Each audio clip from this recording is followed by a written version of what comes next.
साधु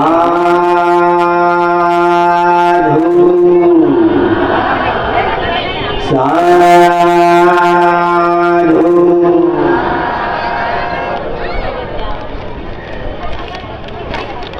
नमो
भगवान अरहत सम्यक संबुद्ध भगवंतांनी सुआख्यात केलेला सुस्पष्ट केलेला जो धारण करण्यायोग्य असं सद्धम्म आणि संघ गुणांना धारण करून आपली अविद्या दूर करून आर्य सत्याचा साक्षात्कार करून विद्या प्राप्त करणारा आपलं सगळं ही बेहोशी त्यागून दाई पारमितांचे घडे भरून सत्यधम्माच्या रसाचं रसास्वादन करणारा भगवंतांचा आर्य सावक संघ प्रथम या बुद्ध धम्म संघ या तीनही रत्नांना मी कोटी कोटी प्रणाम करतोय, वंदन करतोय, नमन करतो आणि या पातुरड्याची न भूतो न भविष्यती चौदार तळ्याला आग लावली डॉक्टर बाबासाहेब आंबेडकरांनी. चौदार तळ्याला आग लावली. पातुर्ड्याची आहे लहानशी विहीर, केवढीशी विहीर आहे, पण बाबासाहेब बोधिसत्व या बोधिसत्वाच्या स्पर्शाने ही विहीर पवित्र झाली. दगडा दुगडांची विहीर आहे, पण तिथे गेल्यानंतर आमचा माथा टेकतो बोधिसत्वाच्या पाऊल खुणा. बोधिसत्वांनी ज्या ज्या घटना त्यांच्या जीवनात केलेल्या असतात त्या बुद्धत्व प्राप्त करण्याच्या प्रक्रियेमध्ये या बोधिसत्वाच्या पाऊल खुणा त्यांचे 30ही पारमितांचे हे घडे परिपूर्ण करण्यासाठी या त्यांच्या जीवनगाथा आधार ठरतात. आम्ही या कालखंडात प्रत्यक्ष पाहणारे लोक असतील, या विहिरीला स्पर्श करून बाबासाहेबांनी पाणी प्याले, हा माणुसकीचा अधिकार बजावला. पुढे पुढे जेव्हा बाबासाहेब भगवान बुद्ध बनतील, बुद्धत्व प्राप्त करतील, तेव्हा त्यांच्या अंगावर देखील 32 लक्षण आणि 80 अनुलक्षण स्थापित होतील. सब्बे बुद्धा समसम, सर्व बुद्ध एक समान असतात, सारखे असतात. जेव्हा डॉक्टर बाबासाहेब आंबेडकर बुद्धत्व प्राप्त करतील, जसं सिद्धार्थ गौतमानी बुद्धत्व प्राप्त केलं, या सिद्धार्थ गौतमाला बुद्धत्व प्राप्त करण्यासाठी 4 असंख्येय 1,00,000 कल्प एवढे जन्म घ्यावे लागले. बाबासाहेबांचा जन्म या आम्हाला काय माहिती, बोधिसत्व म्हणून मानतो आम्ही, जाणतो का नाही जाणतायत, आपण केवळ मानत असतो. हे व्यक्ती बोधिसत्व आहे तर कुणाला जाणता येईल? ज्यांनी सम्यक संबुद्धत्व प्राप्त केलेलं आहे, ज्यांनी पश्चेत बुद्ध झालेले आहेत किंवा ज्यांनी अरहंत्व प्राप्त केलेलं आहे. हे 3 प्रकारचे बुद्ध असतात. 3 प्रकारचे बुद्ध, सम्यक संबुद्ध, पश्चेत बुद्ध आणि अरहत्व प्राप्त करणाऱ्या भिक्षूला शावक बुद्ध म्हणतात. या 3 बुद्धांना ही गोष्ट जाणता येते. शुष्य अर्हत भिक्षूंना नाही जाणतायत. ज्यांनी दिव्य चक्षु, दिव्य श्रोत, परिचित ज्ञानी, उदयनिवासानुसतीचं ज्ञान, इद्दीपाद आणि आश्रवक्ष या 6ही प्रकारच्या अभिज्ञा ज्या भिक्षूंनी अर्हत्व प्राप्त केल्यानंतर प्राप्त केल्या असतील, तरच त्या भिक्षूला हे रहस्य जाणता येतं. आपण सगळे लोक बाबासाहेबांना बोधिसत्व म्हणतो. बोधिसत्व म्हणजे भावी बुद्ध, भविष्यात होणारे बुद्ध. खरंच डॉक्टर बाबासाहेब आंबेडकर हे सम्यक संबुद्ध बनतील का? तर तुमचा विश्वास नाही, आपली बुद्धी इथपर्यंत पोहोचत नाही. एवढ्याशा बुद्धीचे लोक तुम्हाला काय कळेल? ते आम्हालाही नाही कळत. आम्ही फक्त बोधिसत्व डॉक्टर बाबासाहेब आंबेडकरांना मानतो. ईश्वरत्न बोधिसत्व भारत रत्न डॉक्टर बाबासाहेब आंबेडकरांचा एवढंच म्हणतो. बोधिसत्व म्हणजे काय कोणी विचारलं तर निरुत्तर होऊन जातं. सत्व म्हणजे प्राणी. स्वप्रयत्नानं जे बोधी ज्ञानाचा आविष्कार करून जे बुद्धत्व प्राप्त करण्यासाठी 30ही पारमितांचा डोंगर रचावा लागतो, तेव्हा 32 लक्षण आणि 80 अनुलक्षण त्यांच्या शरीरावर स्थापित होतात. निसर्गाचे काही नियम ठरलेले आहेत. ते नियम अभिधम्म पिटकामध्ये आहेत. सिद्धार्थ गौतमाला बुद्धत्व प्राप्त करण्यासाठी 4 असंख्येय 1,00,000 कल्प एवढे जन्म घ्यावे लागले. तापस सुमेध, या सुमेध बोधिसत्वापासून तर ते सिद्धार्थ गौतमापर्यंत त्यांनी 4 असंख्येय 1,00,000 कल्प एवढे जन्म त्यांना घ्यावे लागले. शेवटच्या या महाबोधिसत्व सिद्धार्थ गौतमाच्या जीवनात त्यांनी बुद्धत्व प्राप्त केले. बुद्ध बघा म्हणून पहिल्यांदा सुरुवात करताना नमो तस् भगवतो अरहतो सम्मा संबुद्धस्स नमो तस् नमन असो त्यांना, कोणाला?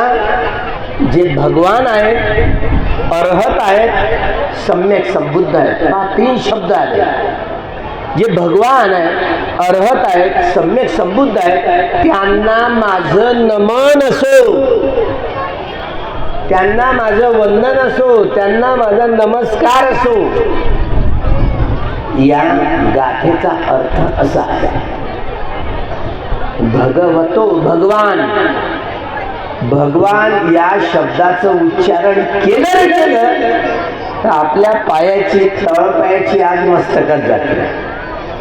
आपल्याला शिक्षित लोकांना काय वाटतं की भगवान म्हणजे ईश्वर, परमेश्वर, गॉड अशा रीतीनं या शब्दाकडे आपण पाहतो. भगवान हा मूळ पाली शब्द आहे आणि भगवान या शब्दाचा अर्थ अजिबात ईश्वर, परमेश्वर, गॉड असा कधीही होत नाही. म्हणून भगवंताने एक एक स्कंद, एक एक धम्मस्कंद इतक्या ओतप्रोत पद्धतीने समजावून सांगितलेला आहे. 13 प्रकारच्या 13 प्रकारच्या कलाकृतीतनं भगवंत हा सद्धम्म कथन करत. 13 प्रकारची हातोटी होती त्यांच्याकडे. भग्ग रागो, भग्ग दोषो, भग्ग मोहो इति भगवा, भवासवा उच्यते इति भगवा. ज्यांनी राग, द्वेष, मोहाच्या साऱ्या कड्या भग्न केलेल्या आहेत. सारे कामाश्रव, भवाश्रव, दृष्ट्याश्रव आणि अविद्याश्रव साऱ्या आश्रवांचा त्यांनी नायनाट केलेला आहे. त्यांना भगवान असं म्हणतात. केवळ आणि केवळ ज्यांनी आपल्या 30ही पारमितांचा डोंगर रचला असेल, 32 लक्षणं आणि 80 अनुव्यंजन धारण करणारी काया जेव्हा उपलब्ध होते आणि तेव्हा ते स्वप्रयत्नाने बोधिज्ञानाचा आविष्कार करतात, अनुसंधान करतात. ते स्वयं गुरु असतात, त्यांचे कोणी गुरु नसतात. बुद्धांचे सुरुवातीपासून अंतापर्यंत बुद्धांनी हा सद्धम्म शोधून काढताना कुठली अंधभक्ती, अंधश्रद्धा, काल्पनिकतेला धम्मामध्ये अजिबात स्थान नाही. कर्मकांडाला स्थान नाहीच नाही. सुरुवातीपासून अंतापर्यंत त्यांनी सत्याचा आधार घेतला. तथ्य, कल्पनांचा आधार नाही. असा एकही विषय नाही की त्यांना ज्याची जाण नाही.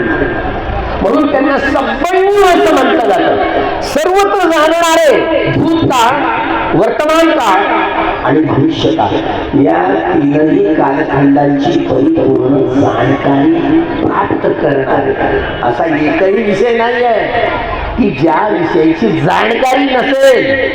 म्हणून सब्बन्यू, म्हणून त्यांना सम्यक संबुद्ध असं म्हणतात. सम्यक हा शब्द किती कठीण आहे. सम्यक म्हणजे आपण काय समजतो? योग्य. सम्यक म्हणजे विवेकपूर्ण. सम्यक म्हणजे सायंटिफिक असावं. हे सगळं हे चुकीचे शब्द आहेत. सम्मा संबुद्धस्य हे सम्यकत्व प्राप्त. सम्यक म्हणजे ज्या शब्दामध्ये परिपूर्णता आणि परिशुद्धता समावलेली असते. एक धम्मस्कंद एवढा परिपूर्ण आणि परिशुद्ध आहे. त्याच्यामध्ये जोडतोड करण्यासाठी तथागतांनी तुमच्या आमच्यासाठी काहीच शिल्लक ठेवलेलं नाही. काहीच शिल्लक ठेवलेलं नाही. त्यामुळं सब्बे संखारा अनित्याति, सब्बे संखारा दुःखाति, सब्बे ब्रह्म अनंताति यदा तन्याय पश्यति अथ निब्बिन्दति दुःखे एषमग्गो विशुद्धिया. हे अनित्य लक्षण, दुःख लक्षण आणि अनात्म लक्षण या 3ही लक्षणांनी ही सारी प्रकृती, सूर्य, चंद्र, तारे, नद्या, नाले, पहाड, समुद्र, दृश्य, अदृश्य, प्राणी, वनस्पती याचे तुकडे तुकडे करून पाहणारी ही प्रक्रिया आहे. प्रज्ञेचे 3ही लक्षण, याला विपश्यना ज्ञान म्हणतात. याला या विपश्यना ज्ञान म्हणतात. या प्रज्ञेच्या तीनही लक्षणांमध्ये रमण करून जो ज्ञानाचा अर्थ असतो ना त्याला सम्यक ज्ञान म्हणतात. एखाद्या वस्तूचं त्याचे तुकडे तुकडे करून पाहून अंतिम सत्यापर्यंत पोहोचणार. अंतिम सत्य निब्बाण परमं सुख. लोकीय सत्य परमाणु म्हणतात, परमाणु नाही, अठ्ठकला काय. लोकोत्तर सत्य निर्वाण आहे. भगवंतानी जे प्रत्यक्ष अनुभवलं त्यांनी साऱ्या कामाश्रव, भवाश्रव, दृश्याश्रव आणि अविद्याश्रव साऱ्या आश्रमांचा क्षय करून टाकला. अरी अरहत, अरी म्हणजे शत्रू आणि हंत म्हणजे हनन करणारे. साऱ्या कामतृष्णा, भवतृष्णा, विभवतृष्णांचं हनन केलेलं आहे, जाळून टाकलेले आहे. म्हणून त्यांना अरहतो असं म्हणतात. भगवतो अरहतो. अरहत्व प्राप्त करण्यासाठी मारा विरुद्धची कठोर लढाई करावी लागते. युद्ध हे पहिलं महायुद्ध, दुसरं महायुद्ध चिल्लर आहे, चिल्लर, काहीच नाही. मारा विरुद्धची प्रचंड लढाई साधी सुधी नसते. बाहुं सहसयभि नीत सैहन्तं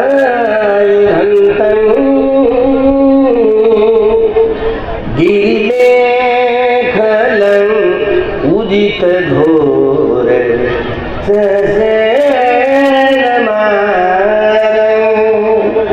दादादिधं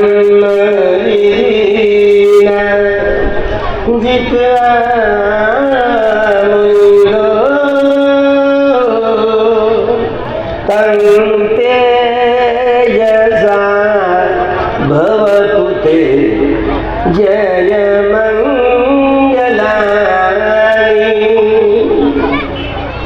माते बाहु सहसं अभिनिमित्तं सायुधन्तं गिरिमेखलं उदित घोर ससेन मार. हा देवपुत्र नमोजी म्हणतात त्याला, देवपुत्र मार. गिरिमेखला नावाच्या हत्तीवर स्वार होऊन आला. किती हात होते? 1000. इकडे 500 हात आणि इकडे 500 हात आणि प्रत्येक हातामध्ये शस्त्र होते. शस्त्र आणि सगळे शस्त्र चालवले. सगळे दगड मारले. दगड मारले ना तथागतांना, फेकून मारले. मार सेने सकट आले होते ना, दगडांचा वर्षाव झाला तर दगड फुलं बनले. असं होऊ शकेल का? दगड मारले ना भगवंताला तर फुलं बनले. फुलं कशाचे? फुलं कशाचे बनले? दगडांचे. हे फुलं कसे म्हणतात? आपल्याला हे खोटं वाटतं, आपल्याला यावर विश्वास होत नाही. म्हणजे पाण्याचे एवढे फवारे सोडले, भगवंत स्थित आहे, अर्हत आहे. अग्नीचे गोळे सोडले, अग्नीचे फवारे सोडले, भगवंत स्थित आहे. वादळ एवढं पाठवलं तरी वादळाला ते बोधिवृक्ष तुटलं नाही. वादळ एवढं आलं, ए मारा, तू मला नाही हरवू शकणार. मारा विरुद्धचं प्रचंड हे एवढं युद्ध झालं. हे दुसऱ्या महायुद्धात हिरोशिमा आणि नागासाकीवर जे बांबोळे टाकले काहीच नाही. एवढंच नव्हे तर आपल्या युद्धी बलाने मारावी स्वप्न सुंदर्या बनवल्या, सुंदर सुंदर. आणि त्या भगवंताकडे नागड्या पाठवल्या, तरी भगवंत अर्हत आहेत. त्यांच्यावर याचा काहीही प्रभाव पडला नाही. एक तर मांडीवर येऊन बसले. म्हणजे ज्या मनामधले जे सारे दोष आहेत ते आपले शत्रू आहेत. जेवढे जेवढे राग, द्वेष, मोह, या साऱ्या कामतृष्णा, भवतृष्णा, विभवतृष्णा हे आतले मोठे मोठे शत्रू आहेत. याला मारसेना असं म्हटलं जातं. सकाळ वृत्ती, विचिकित्सा, शिल्वत, परामर्श, कामराग, रूपराग, अरूपराग, कामछंद, व्यापार, तीन विद्ये, औदत्य, कौकृत्य, अविद्या, मान आणि अविद्या हे 10 मोठे मारसेना आहेत. आणि या मारसेनेविरुद्ध तथागतांनी हे युद्ध लढून ते मुक्त झाले. साधी सुधी गोष्ट नाही, सम्यक संबुद्ध झाले. बाबासाहेब आंबेडकरांना ते 16 असंख्येय 1,00,000 कल्प एवढे जन्म घेत येणार आहेत. बाबासाहेबांच्या या पातुरड्याच्या घटना जेव्हा ते बुद्ध होतील ना, तेव्हा बोधिसत्वाच्या कहाण्या हे सगळे आम्ही पुढे सांगत बसू, आठवण करून करून. कारण बाबासाहेब जेव्हा बुद्ध होतील ना, ते म्हणतील मी पातुरड्याला गेलो होतो आणि ती लहानशी विहीर आहे, तिथं पाणी पिलं होतं. ती घटना बाबासाहेब त्या जातक कथांमध्ये असतील, बाबासाहेबांच्या जातक कथांमध्ये. त्यामुळं बोधिसत्वाच्या जातक कथा डॉक्टर बाबासाहेब आंबेडकरांच्या 16 असंख्येय 1,00,000 कल्प एवढ्या कथा असतील डॉक्टर बाबासाहेब आंबेडकरांच्या. येणारे जे बुद्ध आहेत ना, बाबासाहेब होतील, पण बाबासाहेब महार जातीत पुन्हा जन्म घेणार नाही. बाबासाहेब ब्राह्मण जातीमध्ये जन्म घेणार आहेत, लक्षात ठेवा. बामणाच्या पोरीला बायको करून फसवलं, आपल्याला तसं वाटत असतं. पण बाबासाहेब जेव्हा बुद्धत्व प्राप्त करतील ना, तेव्हा शेवटच्या जीवनात ते ब्राह्मण कुळामध्ये जन्म घेतील. आता तुम्ही काय कराल? ब्राह्मण कुळामध्ये जन्म घेणार आहे. त्यांचं नाव अजित कुमार असं असणार. अजित, आता कोणतं नाव आहे माहिती आहे बाबासाहेबांचं? आता सुदर्शन आहे, सुदर्शन. आता बाबासाहेब मरण पावल्यानंतर त्यांनी तुषिता देवता लोकांमध्ये जन्म घेतलाय. फोन नंबर देऊ का? तुम्ही कव्हरेजच्या बाहेर आहात, बाबासाहेबांचा फोन काही लागणार नाही, आपण कव्हरेजच्या बाहेर आहोत. त्या बोधिसत्वानी शरीर त्यागल्यानंतर लंकेचे भिक्षू म्हणत, आता तुमचं चित्त एवढंसं असल्या त्याच्यामुळे चालत नाही, काम करत नाही, कव्हरेजच्या बाहेर आहे. या गोष्टी अरहंत भिक्षूंपासून आपल्याला उकल करावी लागते.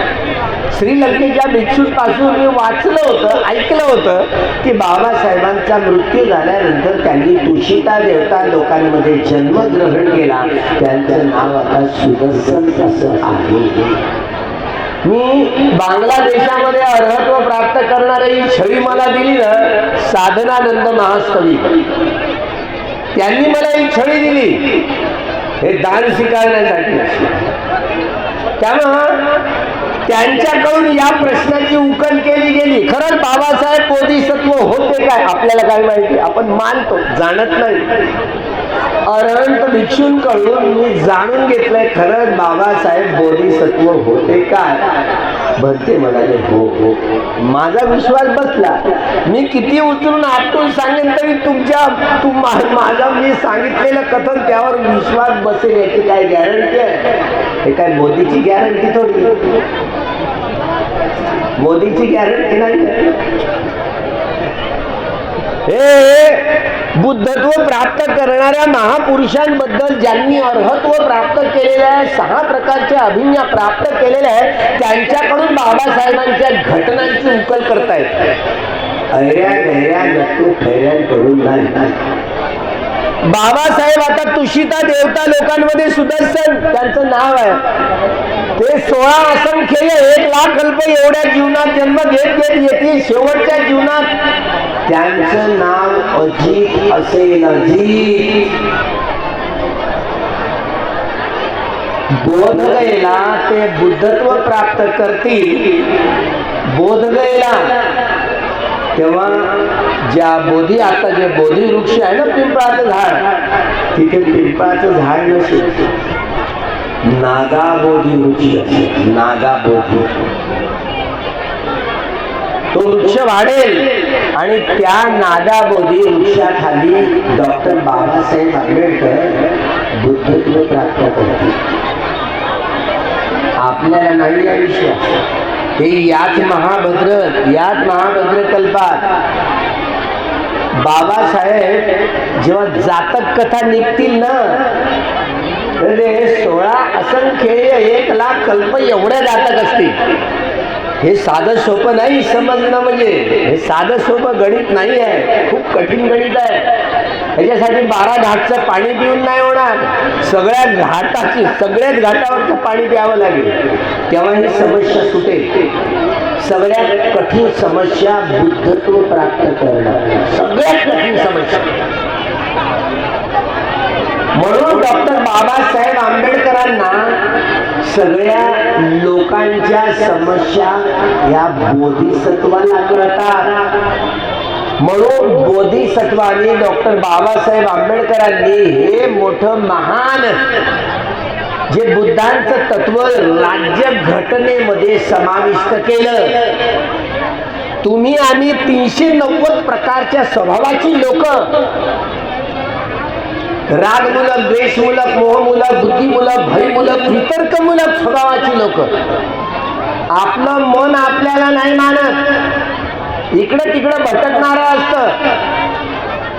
वेदना, सुखावेदना, दुःखावेदना, अदुखा असुखावेदना या शारीरिक वेदना असतात. सौमनस्य आणि दौर्मनस्य या चैतसिक वेदना असतात. या वेदनांच्या आधारे आपण आपल्या स्वभावाची निर्मिती करत असतो. याला बाह्य शक्ती कुठेही जबाबदार नसते.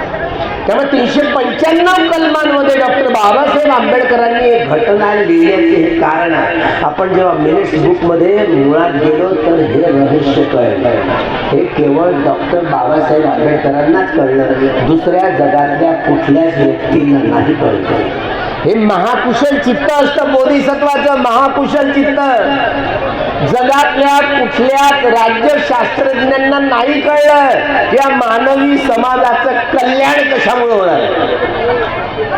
जगाला युद्धाची गरज नाही, तर जगाला बुद्धाची गरज आहे. बोलू नका, एकदा गेलं तर पुन्हा ते येत नाही. मुख्य बातम्या डोळ्यात पुन्हा येतील. हे रहस्य भगवान बुद्ध बनण्यासाठीची धडपड जे करणारे सत्व त्याला बोधिसत्व म्हणतात. भावी बुद्ध बनण्यासाठी तर ते धडपड करणारे सत्व बाबासाहेबांना मानतो आपण, जाणत नाही. आपल्याला काय वाटतं, आता बाबासाहेब मेले तर गेले, आता काय आपल्याकडे पाहत बसतील. ते नजर घेऊन आहेत तुमच्यावर, तुम्ही काय काय केलं ते. तुम्ही गुन्हेगार आहात. बाबासाहेबांच्या ज्या 3-4 संघटना आहेत तुम्ही बर्बाद केल्या, हा एवढा मोठा गुन्हा तुमच्यावर आहे. तुमचा सगळा रिपोर्ट मी बाबासाहेबांना सांगणार. बाबासाहेब जी बुद्धिस्ट सोसायटी ऑफ इंडिया धम्माचं काम करणार, पीपल्स एज्युकेशन सोसायटी, त्या बालवाडी अंगणवाडी पासून तर विद्यापीठ निर्माण करण्यापर्यंतचं काम पीपल्स एज्युकेशन सोसायटी करेल. या संपूर्ण धम्माचा हा सारा पुरवठा बुद्धिस्ट सोसायटी ऑफ इंडिया हे संघटन करेल. समता सैनिक दल हे धम्माच्या आधारावर सुरक्षा करेल. आणि शेड्यूल कास्ट फेडरेशन विसर्जित करून रिपब्लिकन पार्टी ऑफ इंडिया हे राज्य कल्याणकारी बनवण्यासाठी या संघटनाची निर्मिती केली. 26 जानेवारी 1950ला डॉक्टर बाबासाहेब आंबेडकरांचा हा संविधानाचा अंमल सुरू झाला, म्हणून याला गणराज्य दिन म्हणतात. रिपब्लिकन डे, प्रजासत्ताक दिन, प्रजेची सत्ता ही संकल्पना भगवान बुद्धाची आहे. रक्ताचा एकही थेंब न सांडता तिथे न्याय, स्वातंत्र्य, समता आणि बंधुभाव या मानवी मूल्याच्या आधारावर समतामूलक जीवन पद्धती म्हणजे लोकशाही. एवढी लोकशाहीची सबळ व्याख्या जगातल्या कुठल्या राज्यशास्त्रज्ञांना नाही करता आली. ती केवळ आणि केवळ डॉक्टर बाबासाहेब आंबेडकरांनाच करता आली. हे बोधिसत्वाचं महाकुशल चित्त असतं. सिम्बॉल ऑफ नॉलेज ही साधी सुधी गोष्ट नाही, ज्ञानाचा अर्थ असतात. डॉक्टर बाबासाहेब आंबेडकरांनी म्हणून जगाला, मानवी समाजाला बुद्धाशिवाय मार्ग नाही. म्हणून बुद्ध धम्म म्हणजे क्रांती. हे शब्द ना केवळ आणि केवळ डॉक्टर बाबासाहेब आंबेडकरांनाच कोरता आले. दुसऱ्या व्यक्तीच्या वाणीतलं नाही प्रकट होऊ शकले. बुद्ध धम्म म्हणजे क्रांती, बुद्धाचा धम्म म्हणजे क्रांती, जो आमूलाग्र बदलेल. डॉक्टर बाबासाहेब आंबेडकरांनी 14 ऑक्टोबर 1956 ला नागपूरच्या नागांच्या भूमीवर जी धम्म क्रांती केली, 7 लाख लोक एकाच वेळेला बुद्धं धम्मं संघं शरणं गच्छामि म्हणून 22 प्रतिज्ञा ग्रहण केल्या. धम्म क्रांती झाली. या धम्म क्रांतीनंतर हे जे वलय निर्माण करणार, या धम्माने माणूस घडतो. जेव्हा व्यक्ती आर्य सत्याचा साक्षात्कार करेल, माणूस घडवण्याचं हे योग्य यंत्र आहे, योग्य तंत्र आहे, हे योग्य नीती नियम आहे. संपूर्ण परिशुद्धशील, शुद्धशील, परिशुद्धशील आणि विशुद्धशील. शुद्ध समाधी, परिशुद्ध समाधी आणि विशुद्ध समाधी. शुद्ध प्रज्ञा, परिशुद्ध प्रज्ञा आणि विशुद्ध प्रज्ञा, या त्रिविधशील, त्रिविध समाधी आणि त्रिविध प्रज्ञा परिपूर्ण केल्यानंतर जे ज्ञान उत्पन्न होतं याला सम्यक ज्ञान म्हणतात. म्हणून सम्मा दिट्ठी, सम्मा संकल्प, सम्मा वाचा, सम्मा कमंतो, सम्मा आजीव, सम्मा व्यायाम, सम्मा सती, सम्मा समाधी, सम्यक ज्ञान आणि सम्यक विमुक्ती, या 10 सद्गुणांना धारण केल्यानंतरच 10 मार बंधनांना पराभूत करता येतं, त्याशिवाय नाही. म्हणून या महाराविरुद्धची प्रचंड लढाई करण्यासाठी भिक्षू संघाची निर्मिती तथागतांनी केली होती. भिक्षू संघाची, बाबासाहेब जेव्हा बुद्धत्व प्राप्त करतील ना, बाबासाहेब ते बोधगयेला प्राप्त करणार आहेत. बोधगयेला बुद्धत्व प्राप्त करणार आहेत. नेपाळच्या भागामध्ये, नेपाळच्या पुढे नेपाळचा भाग असेल तोही या जम्बूद्वीपाचाच भाग असेल. नेपाळच्या भागामध्ये त्यांचा जन्म होईल. एका ब्राह्मण कुळामध्ये त्यांचं नाव अजित असेल आणि मग ते बोधी प्राप्त करतील. बोधी प्राप्त करतील बोधगयेला. वैशाख, हा वैशाख महिना आहे ना. सिद्धार्थ गौतमाचा जन्म जसा लुंबिनीत झाला, सिद्धार्थ गौतमाला बोधी प्राप्ती ही बोधगयेला झाली आणि महापरिनिब्बाण कुशीनाऱ्याला झाला, कुशीनगरला. या जन्म, बोधीप्राप्ती आणि महापरिनिब्बाण या वैशाख पौर्णिमेला घटना. बाबासाहेब जेव्हा बुद्धत्व प्राप्त करतील त्यांचा जन्म देखील त्या नेपाळच्या भूमीत तिथे होईल. बोधी प्राप्त तिथेच करतील, बोधगयेला, बोधी वृक्षात. आणि जेव्हा ज्यांचं महापरिनिब्बाण होईल तेव्हा महापरिनिब्बाण त्या वैशाख पौर्णिमेलाच होईल. पण बाबासाहेब सगळ्यात जास्त वर्षावास हे केतुमती नगरीला करतात. केतुमती, केतुमध्ये म्हणजे कोणती? आजची असलेली वाराणसी. वाराणसीचं नाव बाबासाहेब जेव्हा बुद्धत्व प्राप्त करतील तेव्हा त्या नगरीचं नाव केतुमती. सगळ्यात जास्त वर्षावास डॉक्टर बाबासाहेब आंबेडकर जेव्हा बुद्धत्व बनतील, बुद्धत्व प्राप्त करतील तेव्हा सगळ्यात जास्त वर्षावास वाराणसी, आता जी नगरी आहे ना तिचं केतुमती नाव असेल, त्या केतुमती नगरीमध्ये करतील. आणि जेव्हा बाबासाहेब बुद्ध बनतील ना, मी तर भिक्षू राहणार आहे पक्क. आता तुमचं काय होईल ते तुम्ही पहा. म्हणजे मी साक्षीदार असेल. बाबासाहेब जेव्हा बुद्धत्व प्राप्त करतील, या पातुर्ड्याच्या विहिरीचं पाणी प्यालं असं म्हणतील, तेव्हा मी सांगितलं मी साक्षीदार होतो. म्हणजे या घटना बोधिसत्वाच्या जीवन कालखंडामध्ये बाबासाहेबांच्या ज्या जातक कथा येतील, जातक म्हणजे जन्म, बुद्धाच्या बोधिसत्वाच्या जन्मकथा, याला जातक म्हणतात. बाबासाहेब चक्रवर्ती सम्राट बनणार आहेत, जगाचे राजे. बाबासाहेबांच्या जगातल्या कुठल्याच माणसाच्या मनात धम्मध्वजावर म्हणजे राष्ट्राच्या झेंड्यावर हे धम्मचक्र कोरण्याचं कुठल्याच व्यक्तीच्या मनात आलं नाही. ते केवळ आणि केवळ डॉक्टर बाबासाहेब आंबेडकरांच्याच मनात आलं. का बरं? या धम्मचक्राचा अर्थ केवळ आणि केवळ डॉक्टर बाबासाहेब आंबेडकरांनाच कळला.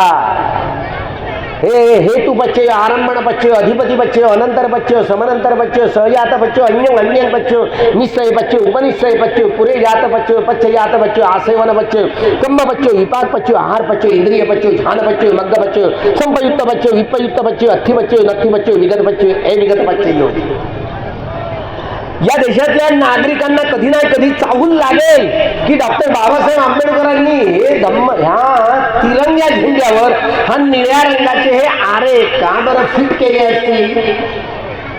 या देशातल्या नागरिकांना कधी नाही कधी याची जाण होईल. हा सद्धम्म राज्य प्रणीत धम्म कसा अंमल करावा, राज्याच्या अंतर्गत हा धम्म बसवून या धम्माचा अंमल राज्य कसा चालवेल, याची संकल्पना ही केवळ बोधिसत्वाच्या चित्तात उत्पन्न होते. म्हणून डॉक्टर बाबासाहेब आंबेडकरांनी या तिरंग्यावर हा चौथा रंग हा फिट केला. हे धम्मचक्र आहे. राष्ट्रपती भवनावर धम्मचक्र पवत्ता नाही लिहिलं. भगवान बुद्धाची धम्मोपदेश करणारी मुद्रा ठेवली. लोकसभेत, राज्यसभेत सभापतीच्या अध्यक्षाच्या खुर्चीच्या पाठीमागे तिथे धम्मचक्र पवत्त नाही लिहिलंय. 4 सिंहाची राजमुद्रा, या देशाचं राष्ट्र हे राष्ट्राभिमानाचं चिन्ह झालं. हे केवळ आणि केवळ डॉक्टर बाबासाहेब आंबेडकरांच्या दृष्टीमुळे. हे केवळ बोधिसत्वांना कळतं, दुसऱ्या व्यक्तीला नाही कळत. तुमची संसदा आंधळी, लंगडी, बहिरी, तिला मारलाय लखवा. हे काँग्रेस लय हरामी संघटना म्हणतात. काँग्रेसने या देशाला स्वातंत्र्य मिळालं 25 वर्ष झाल्यानंतर त्यांनी रौप्य महोत्सव साजरा केला स्वातंत्र्याचा. तरी मात्र या धम्मचक्राचा अजून चर्चा नाहीये लोकसभेमध्ये, राज्यसभेमध्ये. राष्ट्रपती भवनावर धम्मचक्र पवत्त नाही का बरं लिहिलं? तिथे बुद्धांची मूर्ती का ठेवली? राज्यसभेत, लोकसभेत सभापतीच्या खुर्चीच्या पाठीमागे धम्मचक्र पवत्त नाही का लिहिलंय?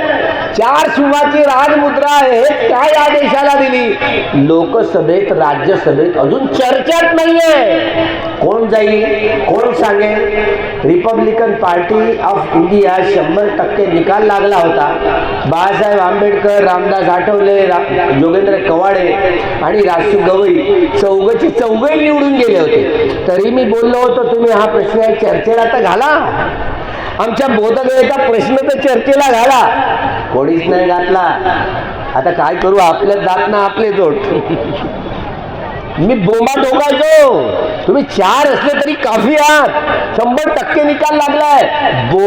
ह्या महाबोधी विहाराचा प्रश्न उकलला असता, निकालात लागला असता. लक्ष दिलं नाही आपल्या पुढाऱ्यांनी.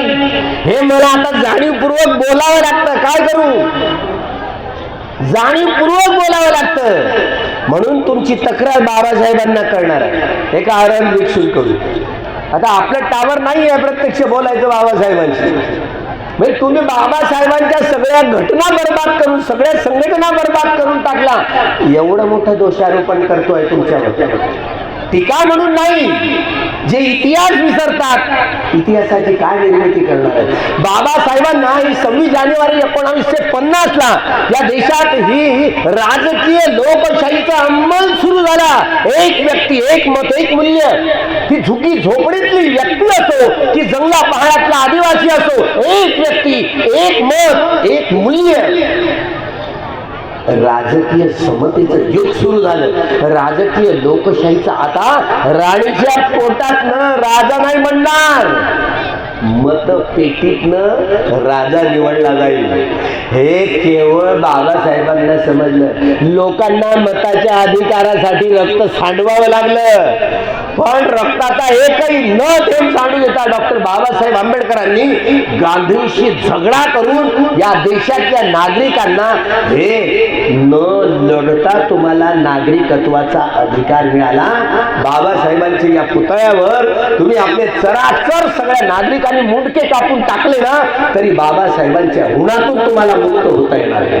एवढे अनंत उपकार या बोधिसत्वाची या देशावर आहे, या देशातल्या प्रत्येक नागरिकांवरती आहे. कोण समजावे, कोण जाणार आहे तिथे? या देशातले 50 वर्ष काँग्रेसवाल्यांनी भोगलं. 50 वर्ष झाल्यानंतर सुवर्ण महोत्सव साजरा केला, सुवर्ण महोत्सव स्वातंत्र्याचा. तरीही मात्र या धम्मचक्रावर चर्चा नाही, नाही या चर्चा. सगळं आंध्र दळतं, कुत्र पीठ खात.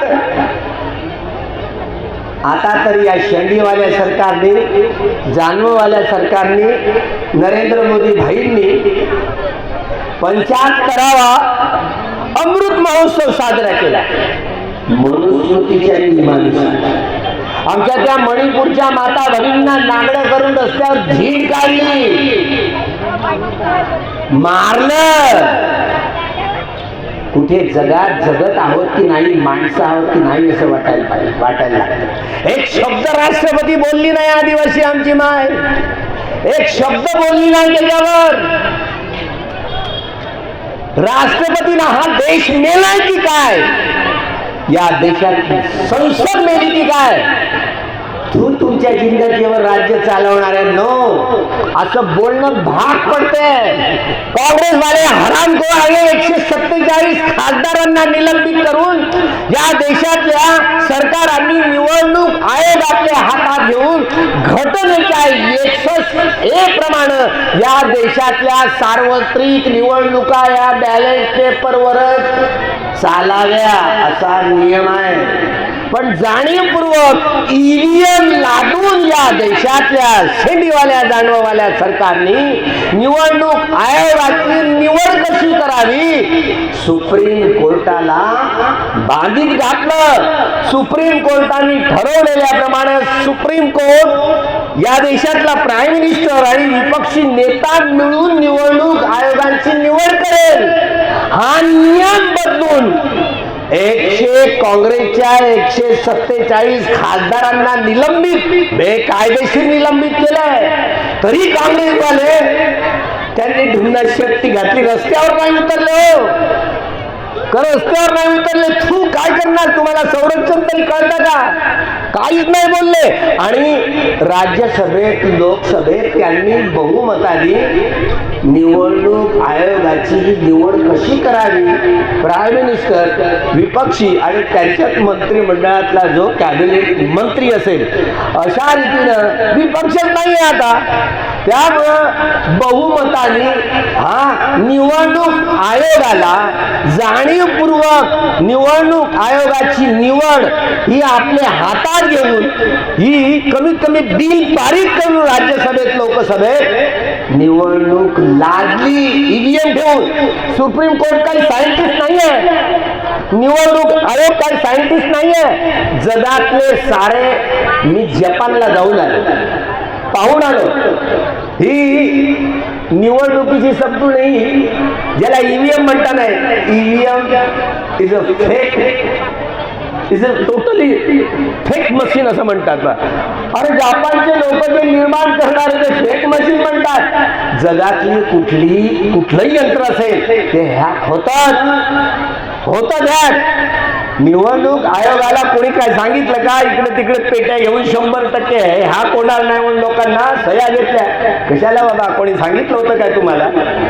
अरे सायंटिस्ट म्हणतात जेवढ्या सायंटिस्टांनी हे सगळे हॅक केलेले आहे. तो श्याम नावाचा गुजरातचाच माणूस तो स्वतः म्हणतो जगातल्या कुठल्याही मशीन्स असल्या ना तरी मी हॅक करू शकतो.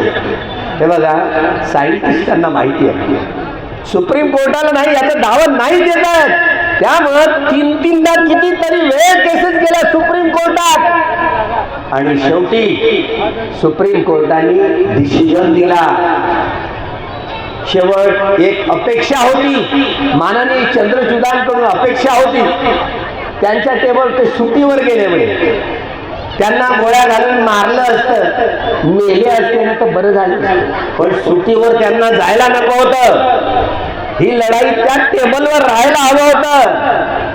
पळवाट काढली. व्यक्तिगत त्यांच्यावर टीकास्त्र सोडत नाही. वा मिश्रासारख्या माणसांनी सुप्रीम कोर्टात, दत्तासारख्या माणसांनी त्यांनी निर्णय दिला. त्या व्यक्तीवर व्यक्तिगत टीका म्हणून नाही तर जे निर्णय देतात जर चुकीचे निर्णय असले तर या देशातल्या प्रत्येक नागरिकाला तो अधिकार आहे. आपलं मत व्यक्त करण्याचा, आपलं मत व्यक्त करणं म्हणजे राष्ट्रद्रोह नव्हे. सत्यापर्यंत जाऊन पोहोचण्यासाठी या देशातल्या बाबासाहेबांनी एवढ्या परिश्रमानं या देशातली लोकशाही घडवली. लोकशाहीचे निर्माते आहे ते बोधिसत्वाचं पॉवरफुल चित्त असतं. जगातला सगळ्यात मोठी लोकशाहीचा अंमल ज्या आधारावर होतो या देशाच्या संविधानाकडे. मी ज्यावेळेला काठमांडूला होतो, माओवादी सरकार सत्तेवर आलं. माओवादी सरकार सत्तेवर आलं, मी मंचावर होतो. आमचाच मित्र माओवादी कॉम्रेड प्रधान कार्ल मार्क्सचा जाहीरनामा त्यांना अपूर्ण वाटायला लागला. उलट डॉक्टर बाबासाहेब आंबेडकरांना लिहिलेले भारतीय संविधान त्यांना पाहावं लागलं. द कॉन्स्टिट्यूशन ऑफ इंडिया हे संविधान त्यांना पाहावं लागलं. पाहावंच लागेल. अजूनही गेल्यानंतर नेपाळमध्ये गेल्यानंतर तरी मी बोललो जसं कार्ल मार्क्सने सांगितल्याप्रमाणे जर ती कम्युनिस्ट पार्टी सत्तेवर आली तर नेपाळमधल्या सगळ्या जमिनी, सगळे कारखाने हे राज्याच्या अधीन करावे. तरी प्रधान मात्र आता नावाचे ते कम्युनिस्ट आहेत, माओवादी आहेत, नावाचे आहेत, कामाचे नाही आहेत. अजूनही लॉर्ड बुद्धा, भगवान बुद्ध म्हणून जे एअरपोर्ट निर्माण केलं तर कोणी निर्माण केलं? चायनाने निर्माण केलं. चायनाचं सगळं भांडवल गुंतवलं. त्यामुळं हा जो साम्राज्यवाद, भांडवलवाद आणि ब्राह्मणवाद या 3 मारपुत्री आहेत, मारशिरेचं काम करतायत. ते आपलं भौतिक जीवन आणि आध्यात्मिक जीवन हे कसं ससे होलपट होईल या आमच्या सगळ्या लोकांचे आध्यात्मिक आणि भौतिक जीवनाची ससे होलपट करण्यासाठी त्यांचे धोरणं त्यांच्या हिताची आहेत. मोदी ज्या वेळेला या देशाचे पंतप्रधान झाले, नरेंद्र मोदीजी तिथे त्या संसदेला पाया पडले, माथा टेकला आणि पहिलं भाषण डॉक्टर बाबासाहेब आंबेडकर ते बोलले होते, नियोजन खातं ही देशाची किल्ली आहे. आणि मोदीजी गेल्याबरोबर पहिलं भाषण दिलं आणि त्यांनी नियोजन आयोग रद्द करून नीती आयोग लागू केला. नीती आयोग आणि सगळ्या आपल्या मित्रांना या देशातले विमानतळ, रेल्वे, मोठे मोठे उद्योग त्यांच्या घशात घातले. त्यांचं कर्ज माफ केलं. आताच या वर्षी, मागच्या वर्षी या निवडणुकांच्या अगोदर 13 दिवसाच्या आंदोलनात 11 लोकांना मारून टाकलं. शेतकऱ्यांना मारलं, वया शेतकऱ्यांवरती घातल्या. नव्हे, आतापासून तयारी. कालचीच बातमी आहे. म्हणजे ते हारतात की काय होतात माहिती नाही, पण सत्ता सोडायला तयार नाही. अजून काही आचारसंहिता संपलेली नाही तरी कालच्या बैठकीत मात्र त्यांनी सगळ्या अधिकाऱ्यांना, केंद्रीय सगळ्या सचिवांना बोलावून सैनिकांचा जो मुख्य सेनेचा अधिकारी त्याची मुदत 31 जून पर्यंत वाढवली. कशासाठी?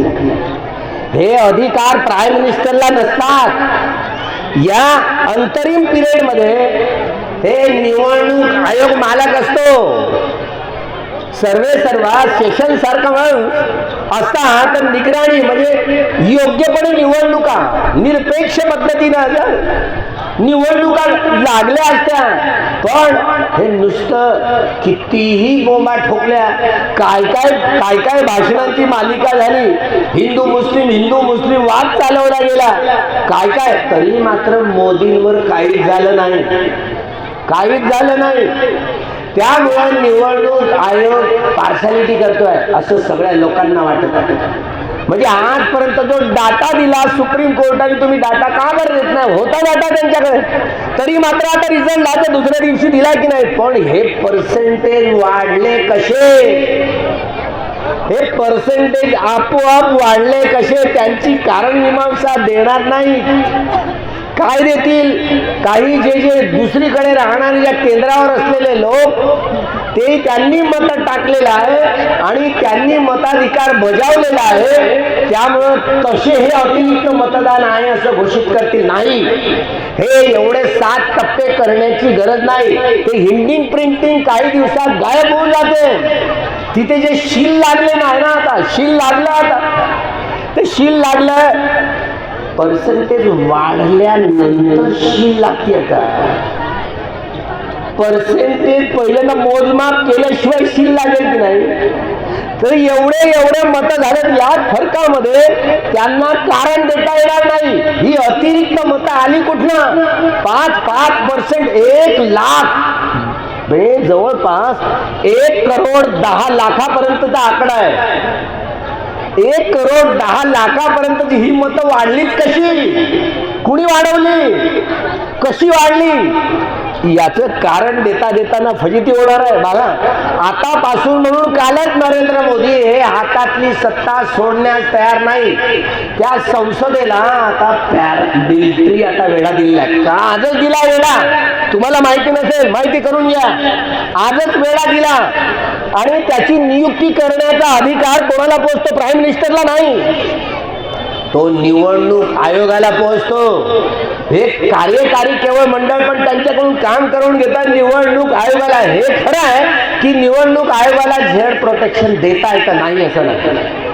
तरी देखील मात्र या सर्व निवडणूक आयोग अधिकारी असतो आणि या सगळ्या आचारसंहितेच्या कालखंडामध्ये प्राईम मिनिस्टर असा निर्णय घेऊ शकत नाही. त्यांच्या वृद्धीसाठी ज्या लेफ्टनंट जनरल करणार त्याची मुदत 1 महिना वाढवली. का वाढवली? काय कारण आहे? अनेकांच्या तबादले करणार आहेत वेगवेगळे आहेत अधिकारी, जिथे जे समजले नाही ना त्यांच्या बदल्या पण निघाल्या. आजचा ऑर्डर बघा, आजचा तुम्ही आता उद्याच्या सगळं फेसबुकमध्ये तुम्ही बघा, म्हणजे तुम्हाला माहिती मिळेल. त्यामुळे सत्ता आपल्या हातात ठेवून हे एवढं जे पर्सेंट वाढले ते एका विभागातल्या कमीत कमी 28,000 मतं वाढलेले आहेत. 28,000 हे गणित अनेक अभ्यासकांनी गणित सोडवलेले आहे. त्यामुळं 10, 5, 7 शेवटची निवडणूक, शेवटचा टप्पा राहिलेला आहे.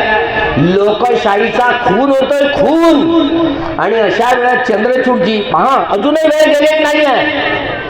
अजूनही सुप्रीम कोर्टाच्या वकिलांनी अजूनही गेलं पाहिजे.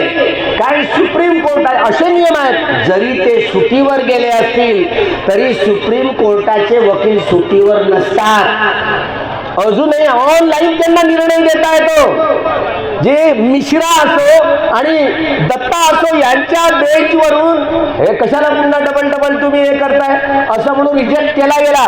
निवडणूक आयोगाचं समर्थन केलं गेलं. निवडणूक आयोगाची पुन्हा 2-4 इंच छाती फुगली. तरी मात्र हा बजेट नाही बसणार. लोक खूप आंदोलन करून उठतील. सुप्रीम कोर्टाच्या वकिलांचं तुमच्या या देशातल्या लोकांनी तुम्ही ऐकलं नाही बरं? हे घटना बदलण्याचे सगळे प्रयत्न आहेत, संविधान बदलण्याचे सगळे प्रयत्न आहेत, या देशातल्या लोकशाहीचा खून करण्याचे प्रयत्न आहेत. सावधान. बाबासाहेबांनी मागून मिळत नाही म्हणून लढाई करून अधिकार असतात मानवी मूल्यांचे, ते अधिकार हिसकावून घेतले. बापा बोधिसत्वांची लेखणी एवढी तरबेज असते, या लेखणीतनं तुम्हाला नागरिकत्वाचा अधिकार दिला. वेगवेगळ्या देशाविदेशातल्या लोकांना मतदानाच्या अधिकारासाठी रक्त सांडवावं लागलं. बाबासाहेबांनी नाही. बाबासाहेबांनी एवढी उलट गांधी तर असं म्हणत होते, गांधी असं म्हणत होते, ज्यांच्याकडे एवढी एवढी प्रॉपर्टी आहे त्यांना ब्राह्मण क्षत्रिय वैश्य यांनाच मतदानाचा अधिकार असावा असं काँग्रेसने ठेवलं होतं. बाबासाहेब बोलले ती व्यक्ती झुगी झोपडीतली असो की जंगला पहाडातली असो, एक मत एक व्यक्ती एक मूल्य, सगळ्यांना समतेचा अधिकार बाबासाहेबांनी प्रस्तावित केला. खरंच गांधी मजबूर झाले. तरी मग बोलले ना, पंडित नेहरूंना बोलले, बॅरिस्टर आंबेडकरांना तुम्ही तुमच्या मंत्रिमंडळात स्थान देणार आहेत की नाही? नेहरू बोलले नाही, जगजीवन रामला घेतलंय. मूर्खपणा केला.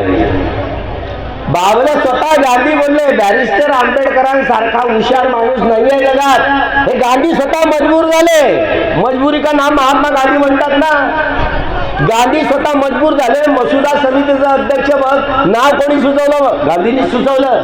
हे व्यक्ती उचित आहे. आणि तरी देखील नियोजन खातं आंबेडकर मागतात तर नियोजन खातं द्यावं असाही प्रस्ताव मात्र गांधींनी नेहरू समोर ठेवला होता. पण बाबासाहेबांना कायदेमंडळ देण्यात आलं. नियोजन खातं, नियोजन खात्याची ही किल्ली कुठे आहे? संविधानाच्या कलम 21 मध्ये. कुठलीही राजकीय पार्टी सत्तेवर आली, कुठलीही राजकीय पार्टी, तुम्हाला वाटेल भलते राजकारणाच्या विषयी गोष्टी करतात. हे राजकीय लोकशाही जोपर्यंत सामाजिक लोकशाहीमध्ये परावर्तित होणार नाही, हे राजकीय लोकशाही आर्थिक लोकशाहीमध्ये परावर्तित होणार नाही, ही राजकीय लोकशाही सांस्कृतिक लोकशाहीमध्ये परावर्तित होणार नाही, तोपर्यंत येणाऱ्या पिढीला घटनेच्या प्रस्तावनेप्रमाणे न्याय, स्वातंत्र्य, समता आणि बंधुभाव याच्या अधिकाराची ग्वाही देता येणार नाही येणाऱ्या पिढीला. म्हणून जेव्हा मायाताई सत्तेवर आली होती, उत्तर प्रदेशात 4दा मुख्यमंत्री झाली, तरी मी पत्र लिहिली होती, माया बहन जी आपके समवर्ती सूची में एक अधिकार है राज्य सरकारों को कि जहां की जमीन और कल कारखानों को स्वयं राज्य सरकार कवर कर सकती है, उसमें सरकार की मलकियत कर सकती है.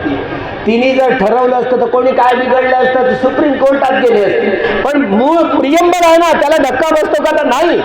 सुप्रीम कोर्टाने निर्णय दिला असता योग्य, जर सुप्रीम कोर्ट असता तर राज्य सरकाराला हा अंमल करता येतो, पण बाईंनी अंमल केला नाही आणि ससे बोलते. आता तर चिरत चिरल्या.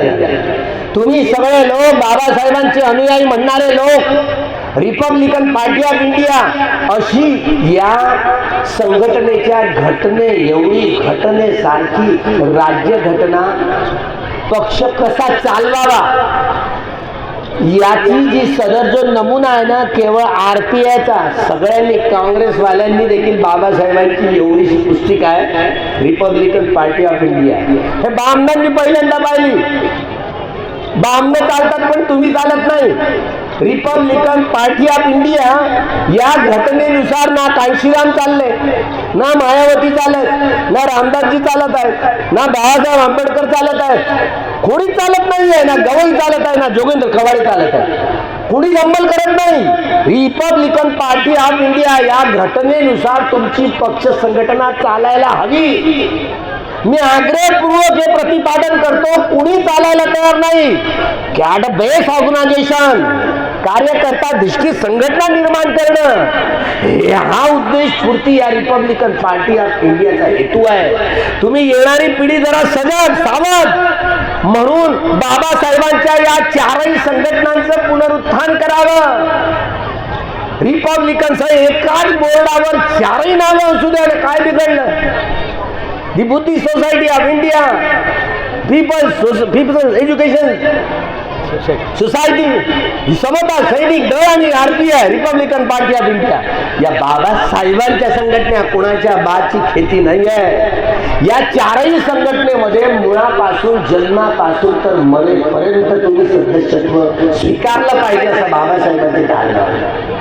पण तुम्ही स्वतःच्या व्यक्तिगत हितासाठी तुम्ही कायद्यानुसार जी बुद्धिस्ट सोसायटी ऑफ इंडिया हे संघटना नाही आहे, बौद्धाचार्य संकल्पना नाही आहे. बरं तुम्ही खरोखर पहा, नाही आहे, ती काढली गेली. याला राजरत्न विरोध करतोय, तर तुम्हाला वाटतं विरोध करतो म्हणजे कॉन्सेप्ट, मूळ कॉन्सेप्ट पहा. तुम्ही तुमच्या विरुद्धात बोलत नाही असं बोलतोय म्हणून असं समजू नका. बाबासाहेबांच्या संघटना चारही पुन्हा उत्थान केलं पाहिजे आणि त्या घटनेनुसार चाललं पाहिजे. समता सैनिक दलाचे किती तुकडे झाले, कोणी विचारतो तुम्ही कोणत्या गटाचे, आम्हाला काय गट आहे, बाबासाहेबांचं आहे ना, आम्हाला काय गट आहे, बाबासाहेबांचं समता सैनिक दल.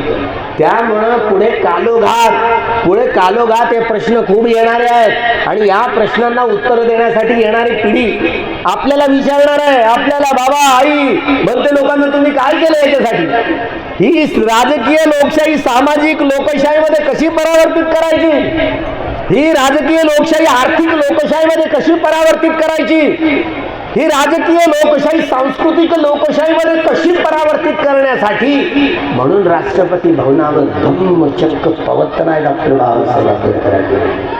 दुसऱ्याची मूर्ती नाही ठेवली, भगवान बुद्धांची मूर्ती ठेवली. हा उपदेश कुणाला सांगायचा, संसदेच्या लोकांना, अगोदर लोकसभेत राज्यसभेच्या खासदारांना.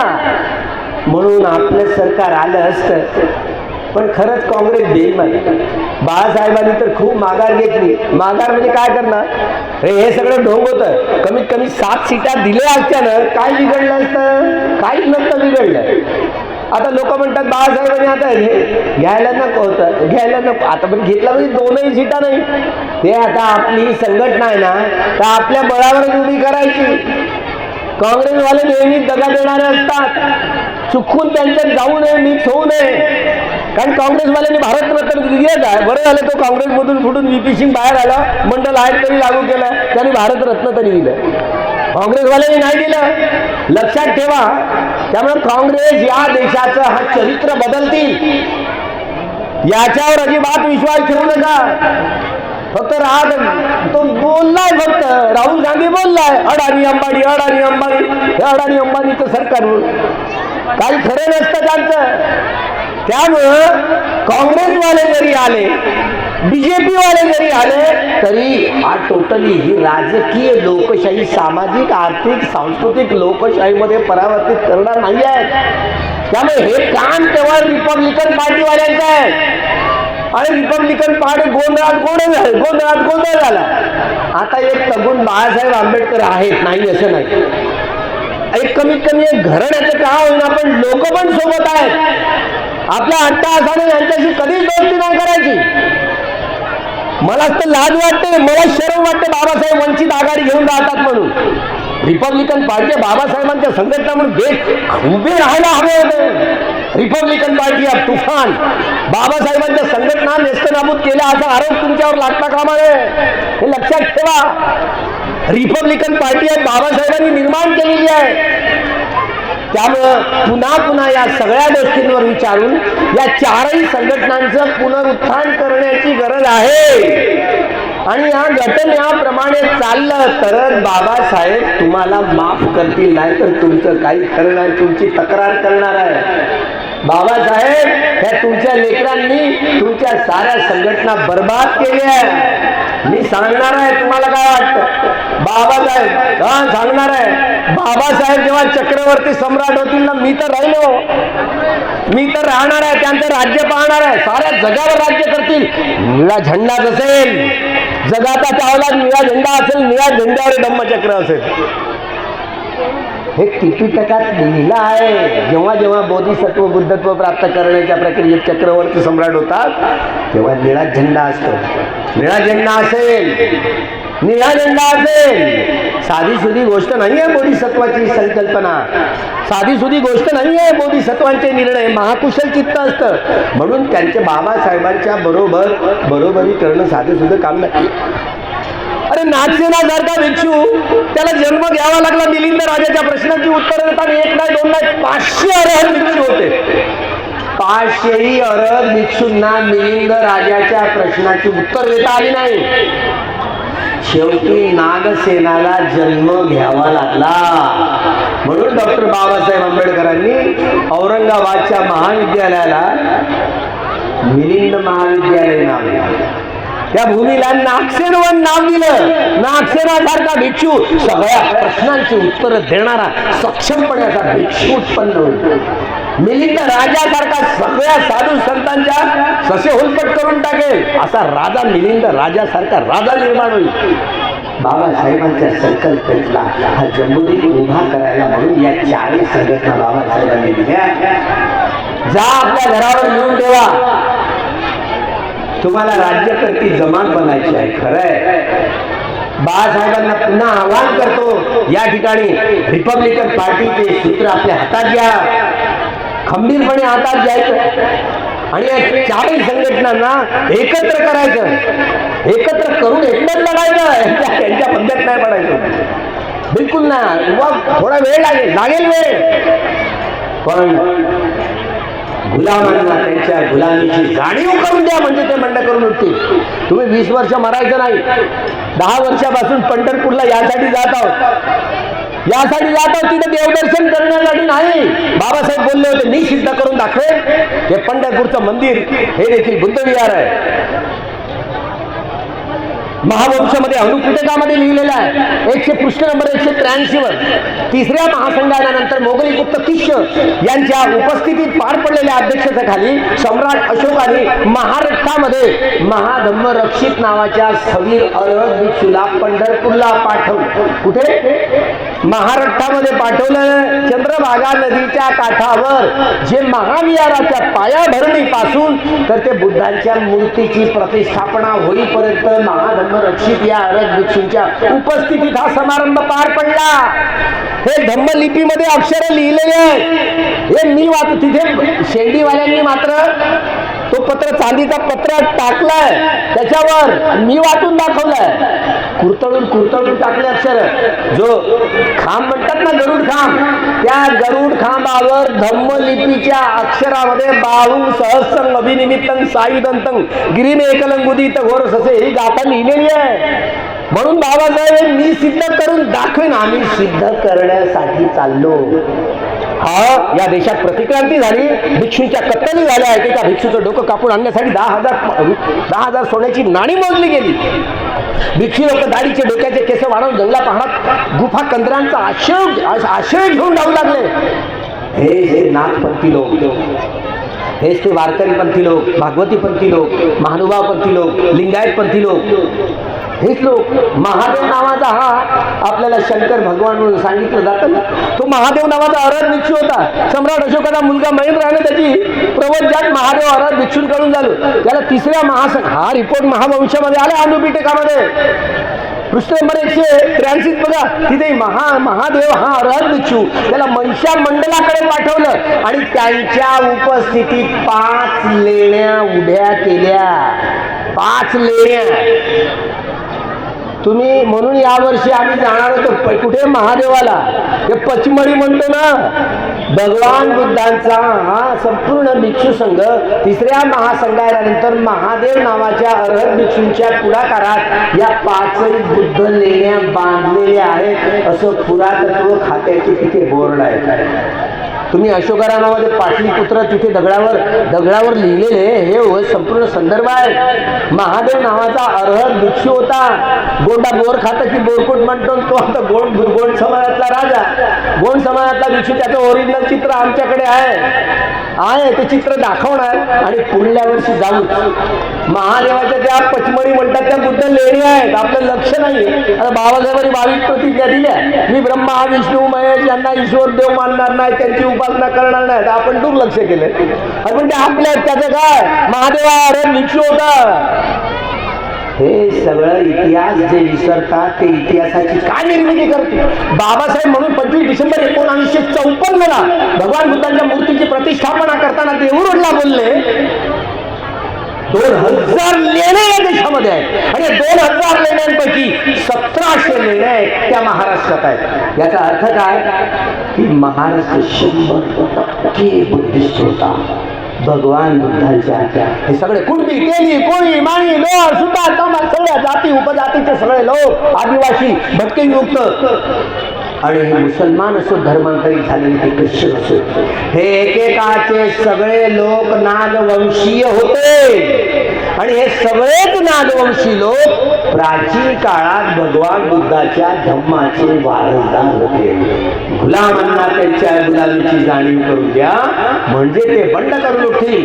1 जानेवारी 1927 ला भीमा कोरेगावच्या विजयी स्तंभावर पहिल्यांदा गेला. कोणी सांगितलं?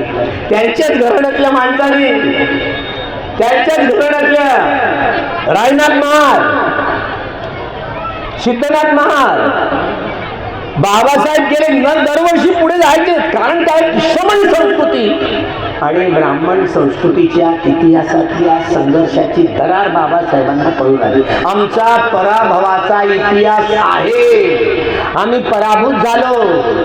देवानंद प्रियदर्शी सम्राट अशोकाचा पण तो बृहद्रथ हा शेवटचा धर्मराजा त्याची कप्तानं हा पुष्यमित्र शुंग हा ब्राह्मण सैन्यामध्ये दाखल झाला, विश्वास संपादन केला. पुढे पुढे ज्या दिवशी सम्राट अशोकाची धम्मदीक्षा झाली तो धम्म विजय दिवस, विजयादशमीचा दिवस, त्याच दिवशी एवढी धरपकड केली आणि बृहद्रथ राजाला, सम्राट बृहद्रथ राजाला एकदम शस्त्र हिसकावून दिली, हल्ले केले, शस्त्र हिसकावून घेतले, नजर बंद केलं. 15 दिवसानंतर त्यांची हत्या करण्यात आली. तो दिवस म्हणून दिवाळी म्हणतात, दिवाळी. पण तुम्ही आताही जाऊन बघा, तुम्ही बिहारची राजधानी पाटणा तिथे अशोकाराम आणि तिथे दगडावर लिहिलेले जे शिलालेख आहेत त्या शिलालेखावर वाचा, काय लिहिलं माहिती आहे? भगवान बुद्धाच्या भिक्षू संघाच्या या संपूर्ण पाऊल खुणा, त्यामध्ये 3ऱ्या संघायनानंतर काय रिपीट केलं, काय केलं की सम्राट अशोकाने जे मोठे मोठे स्तूप बांधले होते ते 6चे 6 स्तूप काढून टाकले आणि त्यांचे 84,000 समविभाग केले आणि 84,000 मोठ्या मोठ्या महास्तूपांमध्ये भगवान बुद्धांच्या धातूंची प्रतिष्ठापना केली आणि एकाच वेळेला पूजा केली. कशाची पूजा? बुद्ध धम्मंच्या संगम सुगत तनुभवा धातो धातु गब्बे लंकाय जंबुदीपे तितसपुरवरे नाग लोकेच धूपे सब्बे बुद्धस्य बिंबे सकल दस दिसे केस लोमादि धातु वंदे सब्बे बी बुद्धं दसबल तरुजं बोधी चेतियं नमामि वंदामि चेतियं सब्बं सब्ब ठाणेषु प्रतिष्ठितं शारीरिक धातु महाबोधि बुद्ध रूपं सकलं कला. एस मुले निसिन्नो सब्बारी विजयंका तत्तो सब्बयुक्तं सत्ता वंदे तं बोधिपादपं इमे एते महाबोधी लोकनाथेन पूजिता अहं कृते नमस्सामि बोधी राजा नमः. ही गाथा 3ऱ्या महासंघाच्या नंतर आली, भगवंतांच्या महापरिनिब्बाणाच्या नंतर आली. आपण चैत्याची रोज वंदना करतो ना, तर या चैत्याला ज्याला दीप महा, दीपोत्सव, दीपोत्सव, दीप महोत्सव हा कशासाठी केला गेला? हा दिवाळीचा दिवस होता ज्यात 84,000 महाविहारांमध्ये एकाच वेळेला पूजा झाली. दीपदान महोत्सव म्हणतात त्याला. हे पाटलीपुत्र पाटणा ही राजधानी, तिथे अशोकारामामध्ये शिलालेखावर धम्मलिपीच्या अक्षरात लिहिलं आहे. आता त्याच्यावर विश्वास ठेवू की तुम्ही सांगितलेल्या शब्दावर विश्वास ठेवू? दीपदान महोत्सव, तेल प्रज्वलितं, तेलाचे दिवे प्रज्वलित करून बुद्ध तुम्ही त्रिपिटक, तुम्ही आता संस्कृत साहित्य वाचा, ऋग्वेद वाचा, सामवेद वाचा, यजुर्वेद वाचा, अथर्ववेद वाचा, पुराण महाभारत रामायण कुठलंही वाचा, त्यात एक तरी शब्द आहे का तेल प्रज्वलितं, तेलाचे दिवे प्रज्वलित करून पूजा करण्याच्या कुठले रुचित नाही आहे, नाही आहे रुचित. तेल प्रज्वलितं घनसारपदीतेन दीपेन तमधंसिना तिलोक दीपं संबुद्धं पूजयामि तमोनुदं. तेलाचे दिवे प्रज्वलित करून भगवान बुद्धांची पूजा केली जाते. त्या 84,000 धम्मस्कंदांच्या आधारावर 84,000 या महास्तूपाची एकाच वेळेला पूजा केली गेली. तो दिवस म्हणजे दिवाळी, दीपदान महोत्सव होता आणि त्या दिवशी बृहद्रथ शेवटचा धम्मराजा त्याची कपटानं हत्या केली. आणि आपण विसरून गेलो. एक एक जसं बाबासाहेबांच्या कालखंडात बाबासाहेबांचे हे शिलालेख वाचले असते वेगळा संदर्भ मिळाला असता. जसं जसं नवीन ते सगळं खोलत आहे. आता पचमढीच्यात म्हणतो जसं जसं ते वाचायला मिळालं. पचमढीच्या हे लेणे आहेत, बुद्ध लेणे आहेत, हे आपले हे जसं गोंड गोवारी गौतम व्यंकटेश आत्रामांनी लिहिलेलं पुस्तक. त्यामुळे धम्मलिपीचे अक्षर या देशाचं नावच गोंडवा नव्हतं. हे सगळे लोक प्राचीन काळातले बुद्धिस्ट लोक होते. हे कोडागमन ककुसंद काश्यप बुद्धांच्या कालखंडातले हे सगळे तुम्ही हरप्पा मोहेंजोदडो तिथले टिले पाहून पहा. तिथे कोणागमन ककुसंद काश्यप बुद्धांचे महास्तूप आहेत. त्यातल्या ब्राह्मणी वैदिक संस्कृतीचं काही नाही आहे. ते बुद्धिस्ट संस्कृतीचं लेणं आहे. तिथे 7 बाय 12च्या कुट्या मिळालेल्या आहेत. एवढ्या बारक्या भिक्षूंच्या विहिरी मिळालेल्या आहेत. हे बुद्धिस्ट संस्कृतीचं वैभव आहे. कारण बाबासाहेब म्हणून गुलामांना त्यांच्या गुलामीची जाणीव करून द्या म्हणजे ते बंड करून उठतील. 13 ऑक्टोबर 1935 ला नाशकातल्या येवल्यामध्ये मोठी सभा बोलवली. महाराजांची मनं टटोलण्यासाठी स्वतंत्र महाराजांची परिषद बोलवली. 35,000 लोक त्या परिषदेला हजर झाले होते. जरी मी हिंदू म्हणून जन्माला आलो तरी हिंदू म्हणून जगणार नाही आणि हिंदू म्हणून मरणार नाही. या ब्राह्मणवादी तुरुंगात सडत मरणार नाही. त्यांनी त्यांची भीम प्रतिज्ञा तब्बल 21 वर्षानंतर नागाच्या भूमीवर नागपूरला 14 ऑक्टोबर 1956 ला सम्राट अशोकाची आठवण देत ज्या दिवशी धम्मदीक्षा झाली तोच दिवस विजयादशमीचा दिवस तो आता बदलायचा नाही. म्हणून डॉक्टर बाबासाहेब आंबेडकरांनी 21 वर्षानंतर धर्मांतराच्या घोषणेनंतर नागांच्या नागपुराच्या दीक्षाभूमीवर दीक्षा दिली 7 लाख लोकांना. 13 ऑक्टोबर 1935 साली येवल्याच्या सभेत बोलताना ते बोलले हा सगळा समाज हा ब्राह्मणेतर आदिवासी भटका विमुक्त धर्मांतरित झाले. मुस्लिम असोत की ख्रिश्चन हे एकेकाचे सगळे नाग लोक बुद्धिस्ट लोक विसरून गेले. इतिहासाचं जे विस्मरण झालं माहिती नाही पडलं. इतिहासाचं विस्मरण झालेलं ते केवळ आणि केवळ बाबासाहेबांना या इतिहासाचं संशोधन करता आलं. दुसऱ्या कुठल्याही व्यक्तींना या इतिहासाचं संशोधन करता आलेलं नाही. या सह्याद्री कुंड पुराणामध्ये या ब्राह्मणेतर आदिवासी भटक्या विमुक्तांना धर्मांतरित झालेले ते मुस्लिम असोत की ख्रिश्चन असोत यांना एवढ्या शाप देणाऱ्या म्हणींचा संग्रह ढकलेला आहे. मराठीतच आहे तो सह्याद्री कुंड पुराण. बाबासाहेबांनी उल्लेख केले हा आमचा एक कुणबी समाज ब्राह्मणेतर समाज तो लेवा कुणबी असो लेवा मराठा असो कुणबी मराठा असो की देशमुख मराठा असो सारखे काय ते हे हाडाची काड्या रक्ताचं पाणी करून या देशाला जगवणारा घाम घालणारा हा कुळवाडी समाज कुळावर जगणारे हे लोक यांच्याविषयी काय घाण ओकली आहे त्या धर्मग्रंथामध्ये. या कुणब्यांविषयी काय एखाद्या कुणब्यांनी वाचलं का? काय लिहिलंय कुणब्यांविषयी काय लिहिलंय माहितीये? कुणबट धसट अक्कल थोडी आणि बायको घेतली खोडी गेला तर नाही आला तर खूप देश. एका तरी कुणब्याने वाचलं का? तो आमचा प्राध्यापक मामा देशमुख तो कुणबी समाजातला माणूस. शिवाजी राजावर इतिहास लिहिला. रामदास स्वामीची कधी भेटच झाली नाही तर ते गुरु कसे? शिवाजी महाराजांचे असली गुरु संत गोवाराया आहे. कधी भेट झाली नाही रामदास स्वामींची. शेंडीवाल्यांनी सांगितलं आणि तुम्ही आम्ही ऐकले. बघा कमीत कमी त्या मामा देशमुखांनी हा सह्याद्री कुंड पुराण वाचलं तो पोट धरून हसायचा. आमच्या कुंड्या धान्यांविषयी कशी घाण ओकली आहे म्हणजे शेंडीवाल्यांनी. बघा सकाळी उठल्याबरोबर सगळ्यांचे तोंड पाहणं पण तिला ते तोंड पाहुणे होते. काय झालं? अजूनही आमचे मोहन मामा नरेंद्र मोदींचं सकाळी उठल्याबरोबर तोंड पाहतात कारण ते टीव्ही आहे. काय झालं काय नाही सकाळी उठल्याबरोबर सगळ्यांची तोंड पाहायची पण तेल्याचं तोंड पाहून किती घाण. सोनार सख्या बहिणीची खाणार एका तरी सोनाराने वाचलं. मांग महाग कुसाच्या बाहेर गोंड गोवारी जात गोवारी गोंड गोवारी हेकर माना आणि आम्ही पंशू लाडवणार माना माणुसकीत नाही आणि दुकर सरकशीत नाही. धनगर, कोळी, माळी, मराठा, भिवराची होती आणि 8 लाख रुपयाचा आता मी भिक्षू असल्यामुळे आता बोलू शकत नाही. काय करणार, आमच्या मुसलमान बांधवांना काय खरं नाही. आता मी बोलू शकत नाही, पाबंदी लागली. काय करणार, बांडा मुसलमान आणि रेळवाची डॅश डॅश डॅश नाही बोलू शकत. एवढं घाण होते.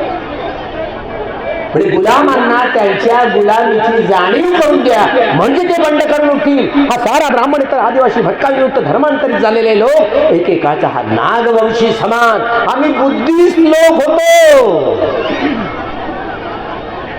जागृतीचा विस्तार कधी विजू त्यांच्या नाही, बाबासाहेब म्हणून बोलते. हे सगळा समाज हा कसा नागवंशी होता आणि आमचा पराभवाचा इतिहास आहे हे लोकांपर्यंत पोहोचवण्यामध्ये आपण अपयशी ठरलो. यशस्वीता गाठता आली असती ना तर या धर्मांतराच्या एवढ्या चळवळी फोफावल्या असत्या. कुणबी, तेली, कोळी, मारी हा सगळे ब्राह्मणेतर समान. शेंडीवाले काय करतात, एकीकडे जरांगेला पकडतात, दुसरीकडे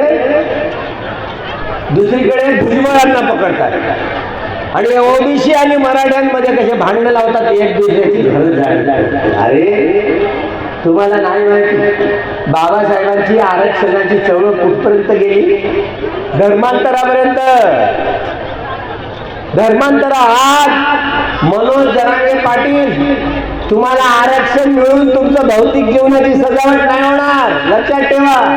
आता धर्मांतराची घोषणा करा, दुसऱ्या दिवशी सरकारला नाही आगवण लागली ना तर काही खरं नाही. सुप्रीम कोर्टला आता माहिती आहे, आता त्यांना माहिती आहे महाराष्ट्र सरकारातल्या सगळ्या विपक्षांनी आणि सगळ्यांना बोलवलं आणि एकमतानं 10% त्यांना आरक्षण द्यायचं.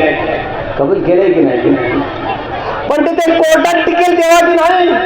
अगोदर 102 या घटना दुरुस्तीनुसार केंद्रीय दौलतवादी हरामखोर सरकारांनी अगोदर कुठल्याही राज्य सरकारांना आरक्षण देण्याचा अधिकार काढून टाकला. अगोदर पहिल्यांदा 102वी घटना दुरुस्ती काढून टाकली पाहिजे. याच्यावर दिशानिर्देश करण्यापेक्षा आपच्यात मारामाऱ्या शेंडीवाल्यांनी लावल्या मराठ्यांमध्ये आणि ओबीसीमध्ये एक दुसऱ्यांची घर झाली. काय मिळणार आहे तुम्हाला.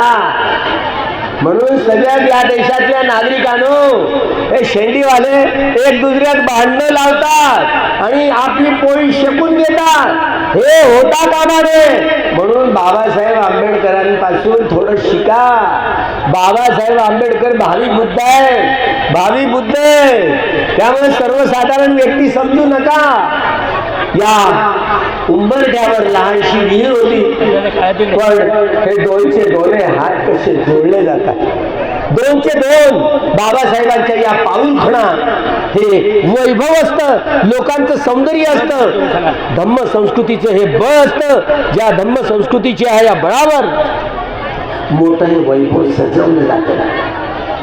बाबासाहेब आंबेडकरांनी एवढी मोठा परिश्रमाने हे संविधान लिहिलं. घटना कितीही चांगली असते आणि राबवणारे लोक जर लायक नसले तर अशी स्थिती या देशात झाली. आपल्या लोकांमध्ये दम आहे असं नाही, नाही असं नाही. हा समाज दुसरे कोणी बदलणार नाही हे लक्षात ठेवा. ही राजकीय लोकशाही सामाजिक आर्थिक सांस्कृतिक लोकशाही मध्ये बदलायची असेल तर पुढाकार तुमच्याच लोकांना घ्यावे लागतील. हो, तुमच्याच लोकांना घ्यावा लागेल. त्यांची बुद्धी इथपर्यंत नाही चालणार, समजत आहे. म्हणून मी या भविष्यासंबंधीचे काही विचारणा करत होतो, भंतेंना विचारणा करत होतो. खरंच बाबासाहेबांनी रंगवलेले हे स्वप्न सारं जग बुद्धमय करण्याचं, तर बाबासाहेबांची लेकरं हे बाबासाहेबांनी दिलेली जबाबदारी पार पाडू शकतील का, पार पाडू शकतील का. तर ते काय म्हणाले माहिती आहे. हो, खरं आहे की बाबासाहेबांची लेकरं सारं जग बुद्धमय धम्ममय करण्याचं पुढाकार करतील. हे खरं आहे. तुम्हाला घराघरात तुम्ही इंजिनियर पोसत आहात, मुली काय मुलं काय.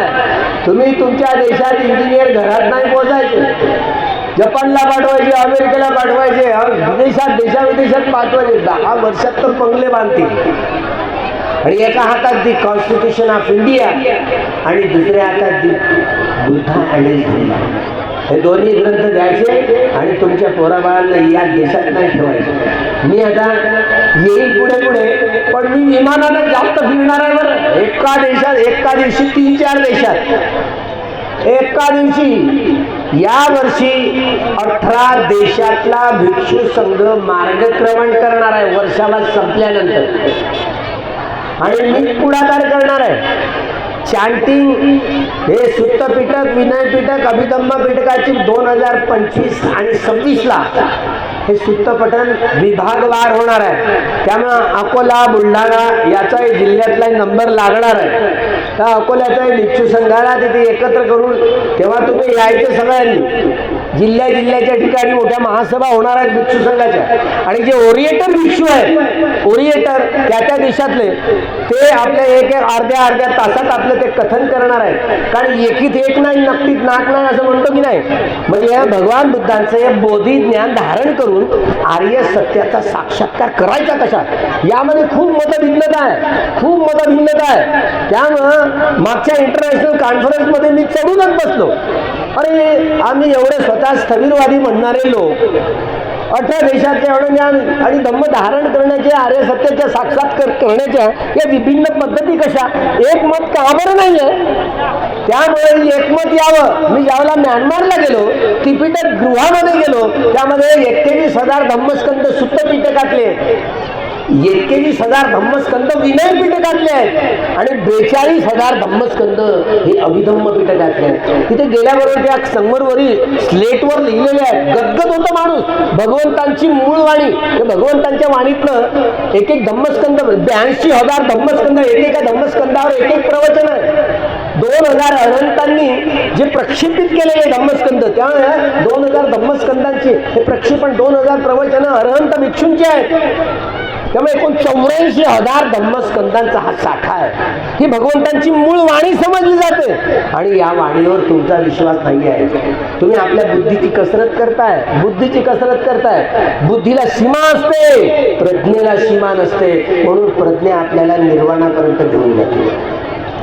म्हणून खूप भ्रम आणि भ्रांती आपल्याला 2-4 पुस्तकं चाळली ना तर आपल्याला जसं काय खूप काही कळतं. आपण तर्क वितर्क करतो. बुद्धीचं हे चिंतनमय ज्ञान चांगली गोष्ट आहे. आपलं बरोबरचं चित्त शुद्ध करण्याचा हा मानस तयार होतं. पण मुळात ही शुद्धी, परिशुद्धी आणि विशुद्धी, शिलाची शुद्धी, शिलाची परिशुद्धी, शिलाची विशुद्धी, समाधीची शुद्धी, समाधीची परिशुद्धी, समाधीची विशुद्धी, प्रज्ञेची शुद्धी, प्रज्ञेची परिशुद्धी आणि प्रज्ञेची विशुद्धी, या तीनही प्रकारे जेव्हा हा रस आपण घेतो, तुकडे तुकडे करून पाहतो, अंतिम सत्यापर्यंत पोहोचतो, याला सम्यक ज्ञानाची प्रक्रिया म्हणतात.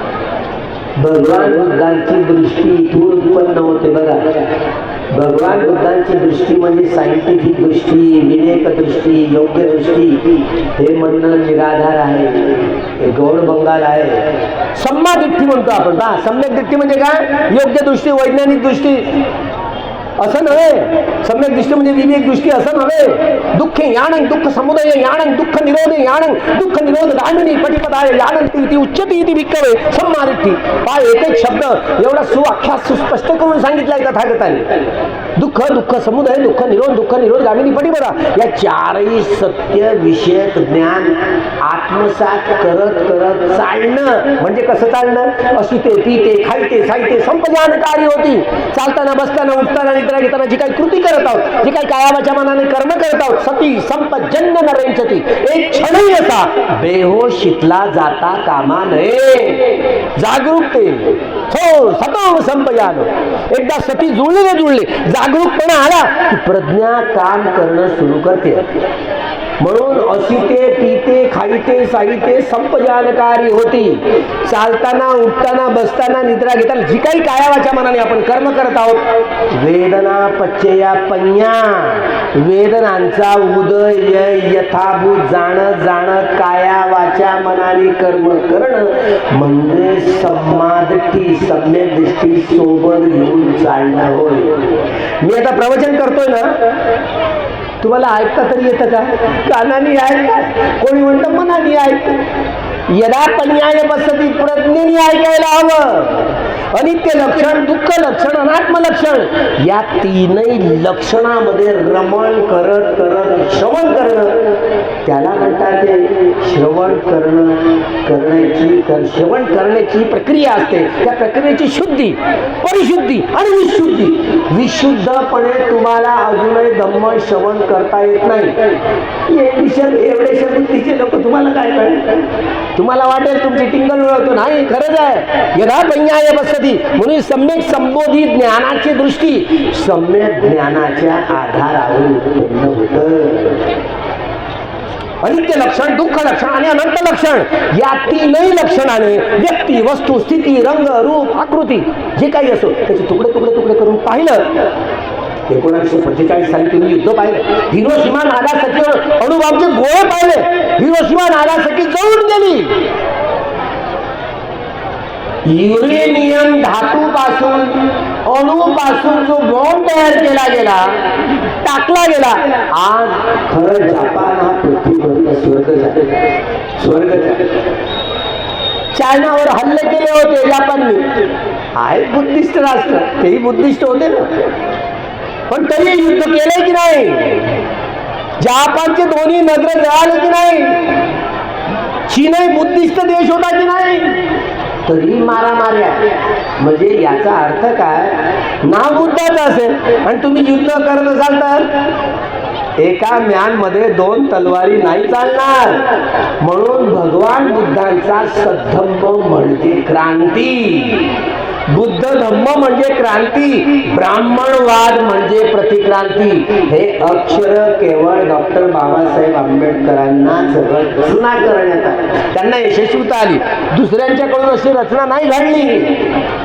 ब्राह्मणवाद, भांडवलवाद आणि साम्राज्यवाद या मार सेनेचं प्रतिनिधित्व करणाऱ्या या मारपुत्री आहे. ब्राह्मणशाही, साम्राज्यशाही आणि भांडवलशाही या विरुद्धची प्रचंड लढाई करण्यासाठी भगवान बुद्धांनी राजे महाराजे लोकांना जो उपदेश केला होता, तोच उपदेश घटनेच्या 41व्या कलमामध्ये डॉक्टर बाबासाहेब आंबेडकरांनी खंबीरपणे टाकण्याचा प्रयत्न केला. पण बाबासाहेब अल्पमतात पडले. अल्पमतात. शेवटी बाबासाहेब जरी अल्पमतात पडले, पण या साऱ्या अन्न, वस्त्र, निवारा, शिक्षण आणि आरोग्याच्या गरजा या सरकारी स्वस्त धान्याच्या दुकानातून परिपूर्ण होती नाही. पण कुठलीही पार्टी सत्तेवर आली तरी तिने या जमिनीचं, साऱ्या कारखान्यांचं राष्ट्रीकरण करायचं आणि सगळ्याच लोकांच्या अन्न, वस्त्र, निवारा, शिक्षण आणि आरोग्याच्या मूलभूत गरजांची पूर्तता राजाने करायची. देव कालेन सस्य संपत्ती हे तुमचं राजा भवतु धम्मिको. राजा जर धार्मिक झाला तर हे शक्य आहे. हा राजा धार्मिक करण्यासाठी म्हणून रिपब्लिकन पार्टी ऑफ इंडिया या राजकीय संघटनेची निर्मितीचा डॉक्टर बाबासाहेब आंबेडकर. ही राजकीय लोकशाही सामाजिक, आर्थिक, सांस्कृतिक लोकशाहीमध्ये परावर्तित करण्यासाठीची उद्देशपूर्ती घेऊन बाबासाहेबांच्या 40 संघटनांची उत्पत्ती होती. म्हणून या पातुर्ड्यामध्ये बाबासाहेबांनी या परिषदेमध्ये चेतावणी दिली आणि जो समतेचा अधिकार झाला, पुढे धर्मांतर झालं, धर्मांतराची घोषणा झाली. बाबासाहेबांना या आरक्षणापासून तर धर्मांतरापर्यंतची जी पोच ही बाबासाहेबांचे बोधिसत्वाच्या महाकुशल चित्ताची परिक्रमा होत. तुम्हाला नाही कळत महाकुशल चित्त काय काम करते? तुमची बुद्धी छोटीशी आहे. त्यामुळे या साऱ्या गोष्टी लोकी ज्या अर्हत भिक्षुकडून माहिती करून घेतल्या जातात हे साध्या सुध्या गोष्टी नाही आहे. धम्म म्हणजे पोरखेड नव्हे. म्हणून तुम्ही यासाठी विपश्यनेचे आनापान सतीचे 40 कम्मठान आहेत. आनापान सती आणि इतरत्र शमत भावनेचे हा धम्म धारण करण्यासाठी 18 देशातल्या भिक्षू संघांमध्ये एक वाक्यता नाही, एक मात्रता नाही आहे. त्यामुळं 7व्या संगायनाची घंटा वाजवण्याची घोषणा केलेली आहे मागच्या कॉन्फरन्समध्ये. सगळ्याच 18 देशातला भिक्षू संघ येईल, वेगवेगळ्या जिल्ह्याला जिल्हा स्तरावर भेटीगाठी देईल आणि एकेका देशाचा त्या देशातला जो ओरिएटर प्रमुख व्यक्ती भाषण करणार आहे, प्रवचन करणार आहे, तो अर्धा पाऊण 40 तासाचं प्रवचन देईल, 40 मिनिटाचं. आणि अशा रीतीनं ही गाडी पुन्हा रस्त्यावर आणण्यासाठी या 84,000 धम्मस्कंदांचं एकत्रीकरण, एक वाक्यता, एक मतता कम्मठा धारण करण्यासंबंधीची यावी, यावर संगायनामध्ये खूप वार्तालाप होणार आहे, ज्यामुळं सगळ्या प्रकारचा भ्रम आणि भ्रांती दूर होईल आणि एकवाक्यता हा सद्धम्म धारण करण्यापासून येईल. त्यामुळे सगळ्या लोकांना पुन्हा ही द्वितीय बुद्ध शासनाची आधारशिला एवढी बलवत्तर होईल. कारण सिद्धार्थ गौतम जे बुद्ध झाले त्या बुद्धत्व प्राप्तीच्या कालखंडात त्यांनी 46 वर्षावास केले. जिवंत असेपर्यंत 24 असंख्येय 80,000 मनुष्य लोक आणि देवता लोकांना लाभ झाला. उरलेले जे 10 असंख्येय आहेत ते या द्वितीय बुद्ध शासनात जे परिपूर्ण होते. ज्या व्यक्तीचे 10ही घडे भरलेले आहेत त्यांना आर्य सत्याचा साक्षात्कार करण्याचं प्राबल्य येऊ शकते. तुमचे आहेत की नाही कोणाला माहिती, ते अरहंत भिक्षूंकडून माहिती मिळते. तुमचे 10चे 10 पारमितांचे घडे भरलेले की नाही. तुम्ही दगडांचे चित्त असल्यामुळे तुम्हाला काही ह्या गोष्टी उत्पन्न होत नाही. जसं मी या अरहंत भंतेकडून विचारलं, भंते माझे 10 पारमितांचे घडे भरलेले आहेत का हो? भंते हो म्हणून सांगितलं. तुम्हाला तुमच्या मनात हा प्रश्न कधी निर्माण झालाय का? दगडासारखं चित्त असल्यावर काय निर्माण होईल? म्हणजे धम्म धारण करण्यापासून 67 वर्ष वाहून गेली, पूर वाहून गेला, तरी मात्र अजूनपर्यंत आपल्याला सद्धम्म धारण करण्याची किमया खोलता आली नाही. अनेक लोक आपले वकील, प्रोफेसर, प्राध्यापक, डॉक्टर, इंजिनियर्स आहेत, मोठे मोठे उच्च शिक्षित IAS, IPS, IRS, तरी एवढे मोठे शिकलेले लोक आहेत, अजून मात्र या धारणा धम्म धारण करण्याविषयीची चेतना ही सुस्पष्ट नाही आहे. मतभिन्नता एवढे आहेत, कोणी कसली ज्याच्या मनात आलं तसं ते करतात. ही एक वाक्यता नाही आणि म्हणून या 7व्या संगायनाची तयारी करायची गरज आहे. म्हणून या वर्षी हे जे 2025 आणि 26ला वेगवेगळ्या जिल्ह्यामध्ये येऊन या संगायनाची संपूर्ण भारतात संगायन होईल. भदंत लैदी यादव म्यानमारचे ते बोलले होते, म्यानमारमधून या सद्धम्माचा प्रचार आणि प्रसार नाही होऊ शकणार. बाबासाहेबांचं ते मरण होतं. काय करू, कांशीरामजींची संधी आली होती. उत्तर प्रांतात लखनौला धर्मांतराचा सोहळा होणार होता, पण कुठलं ना कुठलं कारण घडलं आणि त्यांच्या नेतृत्वात धर्मांतर नाही झालं. काय कोणाकडे त्यांचं पुण्यच नसेल, आपण काय कोणाला दोष द्यायचा, त्यांचं पुण्य नसेल. पण हे खरं आहे, हा सगळ्यात चंगूळ सारं जगत बुद्धमय धर्ममय करणं ही सगळ्यात मोठी कठीण जबाबदारी बाबासाहेबांनी तुमच्या आमच्यावर टाकली. त्यासाठी आपला जन्म आहे, लक्षात ठेवा. त्यासाठीच आपला जन्म आहे. तन मन धन आणि संपूर्ण जीवन धम्माचा प्रचार आणि प्रसार करण्यासाठी व्यतीत करतात. हाच तुमचं पिंड निर्माण झाला तरच बाबासाहेबांनी सगळ्यात मोठं कठीण दिलेलं काम, ही जबाबदारी पेलवण्याचं काम तुमच्या अंगी येऊ. या पातुर्ड्याच्या विहिरीचं हे प्रक्षेपण डॉक्टर बाबासाहेब आंबेडकरांच्या स्पर्शाने हे विहीर प्रभुत्व ही निर्जीव विहीर, तरी मात्र हजारो लोक येतात, वंदन करतात. बाबासाहेब आपल्या जीवनातल्या पाऊल खुणा, आपल्या जीवनातली लढाई आम्हाला प्रेरणास्त्रोत राहिली. तुम्ही आमचे प्रेरणास्थान. बाबासाहेबांचं प्रेरणास्थान विजयस्तंभ राहिला.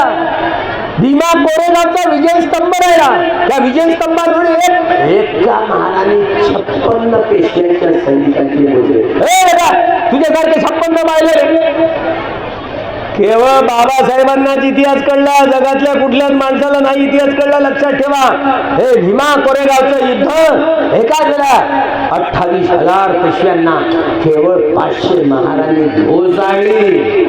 एका सैनिकांच्या वाट्याला 56 रे एका तुझ्यासारखे 56 पाहिलेले म्हणतात. हे स्वाभिमानाचं युद्ध लढलं गेलं असं बाबासाहेब हिमास करतात. दुसऱ्याला इतिहास, दुसऱ्या कुठल्याच व्यक्तीला भीमा कोरेगावचा इतिहास कळला नाही, हे लक्षात ठेवा. एवढी साधी हे महाकुशल चित्त असतं बोधिसत्वाचं. हे व्याख्यात करण्याला तुमच्याजवळ वेळ नाहीये, वेळ नाहीये खरंच. म्हणजे हा धम्मचक्राचा अर्थच कळवता आला ना तर ती संसद आंधळी लंगडी कोण समजावून सांगेल. आपलं सरकार आलं असतं ना, तुम्ही गेलो असतो, 10 दिवसाचं एक शिबिर घेतलं असतं, 10 दिवसाचं एक शिबिर लोकसभेच्या राज्यसभेच्या खासदारांचं. आणि आता ज्या सरकारने सगळं प्रायव्हेटायझेशन केलं ना, त्या मोहन मामाला देखील, नितीन गडकरीला देखील, आमचा हा साहा देवेंद्र फडणवीस याला देखील आणि नरेंद्र मोदींना यांना काळ्या पाण्यावर पाठवलं, काळ्या पाण्यावर. आणि जेवढे जेवढे प्रायव्हेटायझेशन केलं त्या सगळ्यांना पुन्हा सार्वजनिक करू. जे जे मोठे अजून आता अडाणी ना ऑस्ट्रेलियामध्ये जंगल घेतलं, ऑस्ट्रेलियामध्ये जंगल घेतलंय. जिथे जिथे यांचा पैसा आहे ना गोठला नाही, यांचे मंत्री संत्री आहेत, सगळा तपास काढून त्यांच्या सगळ्या संपत्तीचे मालक या सरकारला बनवलं. सगळी त्यांची संपत्ती जप्त करून या देशातल्या लोकांच्या अन्न, वस्त्र, निवारा, शिक्षण आणि आरोग्याच्या मूलभूत गरजांची पूर्तता करून धार्मिक राज्य, धम्मराज्याची निर्मिती केली असती. पण तसं घडलं नाही. विवेक आहे मात्र ठिकठिकाणी आतापासून तयाऱ्या करायच्या. पुढल्या 5 वर्षानंतर पुन्हा निवडणुका होतील याची गॅरंटी नाही. मिलिटरी राज येणार आहे, आता त्याची तयारी होत आहे. तिथे अर्थात पॅरामिलिटरीला बसवलं आहे सुरक्षेला आत्ताच, निवडणुका व्हायच्या आहेत. आणि निवडणूक आयोग कदाचित RSS वाल्यांवरती ठरणार आहे. मोदी नाही बनेल तर शहाला प्राईम मिनिस्टर करतील, नाहीतर गडकरीला करतील, कुणी पण डिक्टॅटरशिप येणार आहे. लक्षात ठेवा. अगोदर त्या संसदेला कोणी घेराव करू नये म्हणून आत्ताच अलर्ट. हे आता करता येत नाही सरकारला. हे निवडणूक आयोगाच्या अधिकार क्षेत्रातली गोष्ट तबादले करता येणार नाही. त्यांची मुदत प्राईम मिनिस्टरनी वाढवली नाही, वाढवतायत या इंटरिम पिरियड मध्ये नाही वाढवतायत. आणि हे केलं. आता या विषयाचे सुप्रीम कोर्टाचे वकील कुठे झोपलेले आहेत माहिती नाही. आजच्या आज त्यांना सुप्रीम कोर्टात जायला हवं होतं की प्राईम मिनिस्टरला हे अधिकार नाही आहे. एकूणच एक पाऊल न सगळे हुकुमशाहीकडे नेणारे पाऊल आहे. त्यामुळे आपण या देशातल्या नागरिकांना रात्र वैऱ्याची आणि दिवस एक क्षण वैऱ्याचा आहे. लक्षात ठेवा. कधी काय होईल काहीच नियम नाही. त्यामुळं हुकुमशाहीकडे येणं या सरकारचे असे डोळे सुरू लागले आहेत. त्यामुळे ते आपलं राज्य सोडतील याची गॅरंटी नाही.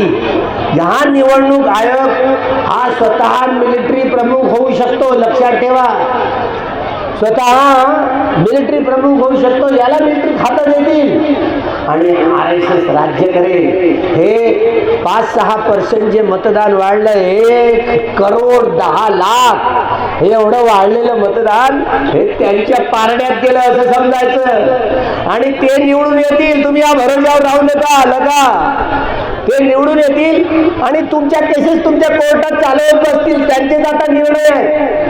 म्हणून चंद्रचूडांना पुन्हा एक या देशातल्या नागरिकांतर्फे, चंद्रचूड साहेब तुम्ही जरी सुट्टीवर असाल तरी ऑनलाईन तुम्हाला निर्णय देता येतात. सगळ्या सुप्रीम कोर्टातल्या समजदार वकिलांनी उद्या केस टाकली तरी या 4 तारखेच्या निवडणुकीच्या अगोदर जर सुप्रीम कोर्टात ही केस राहिली आणि जर चंद्रचूड साहेबांनी जरी सुट्टीवर गेले असती तरी ऑनलाईन निर्णय देऊ शकतात. त्यांच्या मनात या देशाविषयीची खरंच आपुलकी स्वाभिमानाची असेल, नाहीतर तुमचं नाव चंद्रचूड साहेब तुम्हाला धमकी समजाईल. चंद्रचूड साहेब तुम्ही या देशाची गद्दारी करू नका. लक्षात ठेवा. अजूनही तुमच्या हातातली सूत्र गेली नाही. अजूनही आहे. तुम्ही तिथे जरी राहिला सुट्टीवर तरी ऑनलाईन तुम्ही निर्णय घेऊ शकता आणि या देशातल्या संविधानाला वाचवू शकता. कळा फक्त तुमच्या हातात आहे. या देशातले एकच कळा, नाहीतर जर बीजेपी सरकार पुन्हा जर 4 तारखेला त्यांनी बसवणार आहे निवडणूक आहे, लक्षात ठेवा, बसवणार आहे.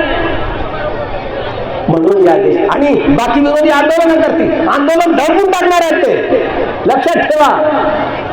पुन्हा निवडणुका होतील याची गॅरंटी नाही. म्हणून हे राज्य बदलण्यासाठी बाबासाहेब आंबेडकरांनी ज्या 4ही संघटनांना निर्माण केलं होतं, पुन्हा या 4ही संघटनांची निर्मिती करावी हा आदेश आपल्याकडे देतोय. आणि या ठिकठिकाणी हे मातृ संघटनांचे मेळावे बोलवावे. या सुज्ञ व्यक्तींना राजकीय क्षेत्रात, सामाजिक क्षेत्रात, आर्थिक क्षेत्रात जे पंडित आहेत, जे PhD होल्डर आहेत, अशा लोकांना बोलवायचं आणि मेळाव्यात मग असे मातृसत्ताक संघटनांच्या या मेळाव्यांचे हे संपूर्ण शिबिर घ्यायचे आणि पुन्हा या 4ही संघटना हातात हात घालून जर राहिल्या तरच आपण आपलं ध्येय निश्चित करू शकतो. त्यांचं सरकार जरी आलं तरी आपलं ध्येय आपण निश्चित करू शकण्याला आपण हतबल नाही. म्हणून म्हणत होते ना, हे खरं आहे, बाबासाहेबांचीच लेकरं सारं जग बुद्धमय धम्ममय करण्यास प्रबळ आहे, सबल आहे. त्यांच्यात मध्ये ही कुवत आहे. मी खूप भारावून गेलो होतो हे शब्द बोलल्यानंतर. आणि ही खरंच जबाबदारी, सगळ्यात कठीण जबाबदारी डॉक्टर बाबासाहेब आंबेडकरांनी तुम्हाला आम्हाला दिली. हे पेलवण्याचं ताकद, हे बळ आपल्या अंगी हो. या पातोड्याच्या आंदोलनामधनं बाबासाहेबांच्या पाऊल खुणा त्या इतिहास नवनिर्माण करणाऱ्या ठराव्यात. म्हणून या पातुर्ड्याचा इतिहास हा पुन्हा उजागर व्हावा. म्हणून यावर्षी ऊन तगडं झालं, 144 लागलं, असू द्या, पुढे येऊ, पण कळंबमधून येऊ. रेल्वे स्टेशन बाबासाहेब जिथून आले तिथून येऊ, चालत येऊ. आपण जलममधून चालत येऊ. पुढल्या वर्षी वेगवेगळ्या पद्धतीने चालू बैलगाडी घेऊन येऊ. तेव्हा बाबासाहेब बैलगाडीवर बसून आले होते तर बाबासाहेबांचा एक पुतळा तयार करतो. काय तर कोणाला बाबासाहेब बनवू, पण किमान जुन्या लोकांना स्मरण होण्यासाठी की बाबासाहेब या ठिकाणी आले होते आणि लग्न लावण्याची पाळी आली होती, लावून पण टाकलं की नाही. पण हे लक्षात ठेवा, कौतुकाबाईचं लग्न. त्यामुळं हे खरं आहे की आपण बाबासाहेबांची लेकरं आणि हे सारं जग बदलण्याची ताकद, ऐपत, इब्रत हे तुमच्यामध्येच आहे. पण तुम्ही जर नियमांनी वागलात तर या कम्मटठाणाचा अभ्यास केल्यानंतर आपला धार्मिक पिंड बनतो. नाहीतर पहिल्यांदा असंच वाटत होतं, एवढे चिडवत होते माहिती नाही का, रिपब्लिकन पार्टीचे 3-13-9-18 वाढले होते ना, BSPचे माणसं आम्हाला एवढे चिडवायचे माहिती नाही तुम्हाला माहिती, हे तुकडे झाले तुम्ही. आणि त्यांचं काय झालं आता, अरे तसेच होणार आहे. बामशिफ्ट काय होणार, आता अहमद मेश्राम बोलतो असा, बामशिफ्ट तरी काय होणार आहे, तुकडे एकीत एक नाही, नक्कीच नाग नाही. हे बघा, म्हणून बाबासाहेबांच्या या 4ही संघटनांच्या नीती नियमांच्या आधारावर उजाळा देऊन भविष्य काळापर्यंत त्यांचा अस्तित्वच नव्हे तर समाज बदलण्यासाठीच हे नेतृत्व करणारे नियमांनी चालले असते तर सबलपणे आता आपली राज्य छपत आली असती. आणि धार्मी हे एवढं राजकारण बोलण्याचं काम, हे राज्य बदलण्याचं काम, हे भिक्षी सांगण्याचं काम आहे. तुम्हाला नाही माहिती, तुम्ही एवढी बुद्धीचे लोक तुम्हाला नाही माहिती. भगवंत मार्गदर्शन करत आहे, कुठं ब्राह्मणाला मार्गदर्शन करत. महाराज, ही प्रजा तुमच्या पुत्रासारखी आहे आणि या पुत्रांचं सगळ्या प्रजेचं हे भौतिक जीवन सजवणं धार्मिक राजाचं काम आहे. तुमच्या पुत्राच्या अन्न, वस्त्र, निवारा, शिक्षण आणि आरोग्याच्या कशा गरजा भागवताय, तशा या सगळ्या जनतेच्या गरजा भागवणे तुमचे पुत्र आहे.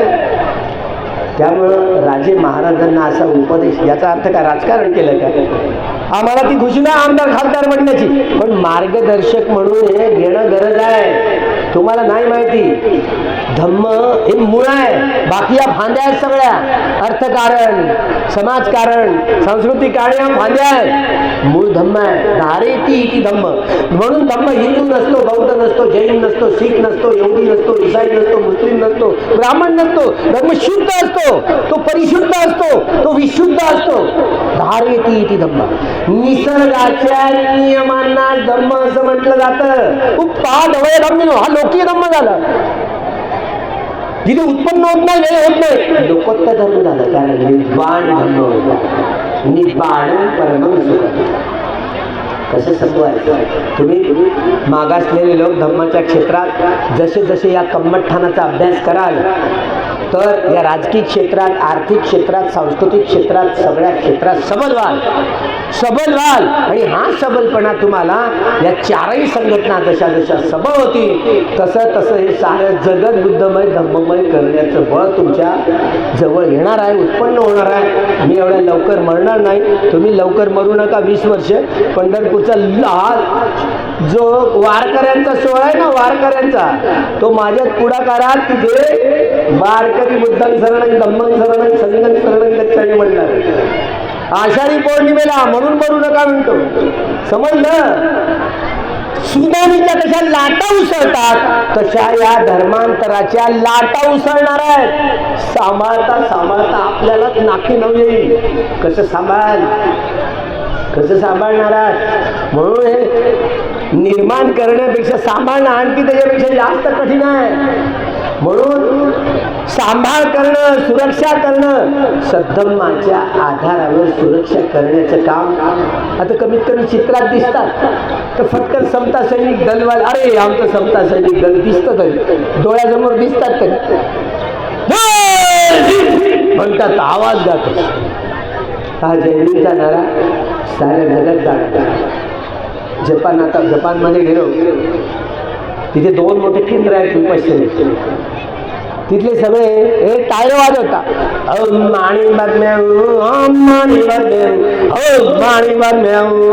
हे काय नाही, सगळा भूतबंगला आहे. जपानच्या लोकांना काय कळत नाही, बरं ज्ञानाच्या बिनाच्या काही गोष्टी कळत नाही. आपल्याला वाटतं ते बुद्धिस्ट आहेत, एकदा सगळे कर्मकांडी आहेत. ते दंड वाजवत राहतात, टाळे वाजवत राहतात. त्यांना या बौद्धिक ज्ञानाचं काय लेनदेन नाही. समजलं? हे जाप करणारे लोक आहेत मणीमधून, त्यांना काही कळत नाही. आता मात्र 202 मी गेल्यापासून बाबासाहेब, हा आमचं शाळा आहे ना देवेंद्र फडणवीस, बाबासाहेबांच्या पुतळ्याच्या उद्घाटनाला गेला होता त्या युनिव्हर्सिटीच्या समोर. या मागच्या वेळेला 14 एप्रिलचा कार्यक्रम एवढा झणझणीत झाला जपानला, एवढा झणझणीत झाला. सगळे आपले राहणारे लोक आहेत ना, हुशार लोक आहेत, सगळे इंजिनियर आहेत. त्यांची बायकापोरं तिथेच पटणार आहेत, त्यांनी घरं बिरं बांधलेली आहेत तिथे. हे आता बा काही दिवसात पहा, काही वर्षात पहा, आपलेच लोक तिथे सत्ताधारी होते. म्हणजे हे भगवान बुद्धांचं हे बोधी ज्ञान समजवण्याची ताकद आहे बाबासाहेबांच्या लेकरात आहे, हे कळू द्या. दुसऱ्यांना नाही समजवता येते. त्यासाठी जयभीमची मोठी ताकद आहे ना. जयभीमवाले लोक सारं जग बुद्धमय धर्ममय करण्याचं बळ त्यांच्या अंगी आहे असं मानत या अर्हत्व प्राप्त करणाऱ्या भिक्षुनी बनवून लागला. माझी तर 2 इंच छाती झाली. काही वर्ष बाकी आहेत, पण माझ्याजवळ भिक्षी पाहत राहा ना. आता मग किती वेगानं फिरणार आहे एका दिवशी 3-4 देशात. विनय बाजी लवकर मरायचं ना. बघा आता 2-3 वर्षाची हालचाली बघा. आता विनय बाजी 2-3 वर्ष तरी मरायचे ना, 80 उलटली तरी काय नाही बरं का. मरायचं नाही, 2-3 वर्षाच्या हाल संगायनापर्यंत मरू नका. म्हणजे संगायनाचे साक्षीदार झाले होते. या संगायनामुळं आपल्यामधल्या सगळ्या धम्म धारण करण्याच्या संबंधीच्या त्रुटी आहेत, त्या त्रुटी दूर होतील, सगळ्या प्रकारच्या विचिकित्सा दूर होतील आणि एकमतता या कम्मठठाणाचा अभ्यास एकमतानं आपल्याला करता येण्याचं बल मिळेल संगायनामुळे. त्यामुळे या संगायनाच्या तयारीला जे सगळ्यांचे हात लागतील ते खूप लागोत आणि बाबासाहेबांचा हा रथ पुढे नेण्यासाठी ही सक्षमता आपल्यामध्ये सगळ्यांमध्ये निर्माण हो. बुद्ध धम्म संघाच्या प्रभावानं आपलं सगळ्यांचं मंगल हो, सगळ्यांचं कल्याण हो, सगळ्यांचं भल्याण भलो.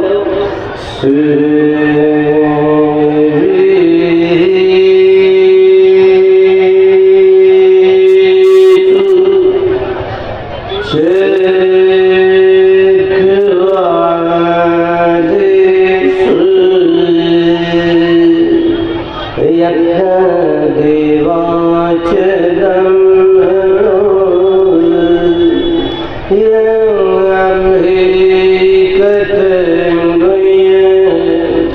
सब संपत्ति साधगम कबीर अनुमोदित्वा समगा सहज निरता प्रमाद रहिता हुंतु अर्थांशु विशेषत पुण्य भाग निरंजय प्रमंद दाम गारिदम अनुभूत सभी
सबका कल्याण सबकी स्वस्थ मुक्ति हो, स्वस्थ मुक्ति हो, स्वस्थ मुक्ति।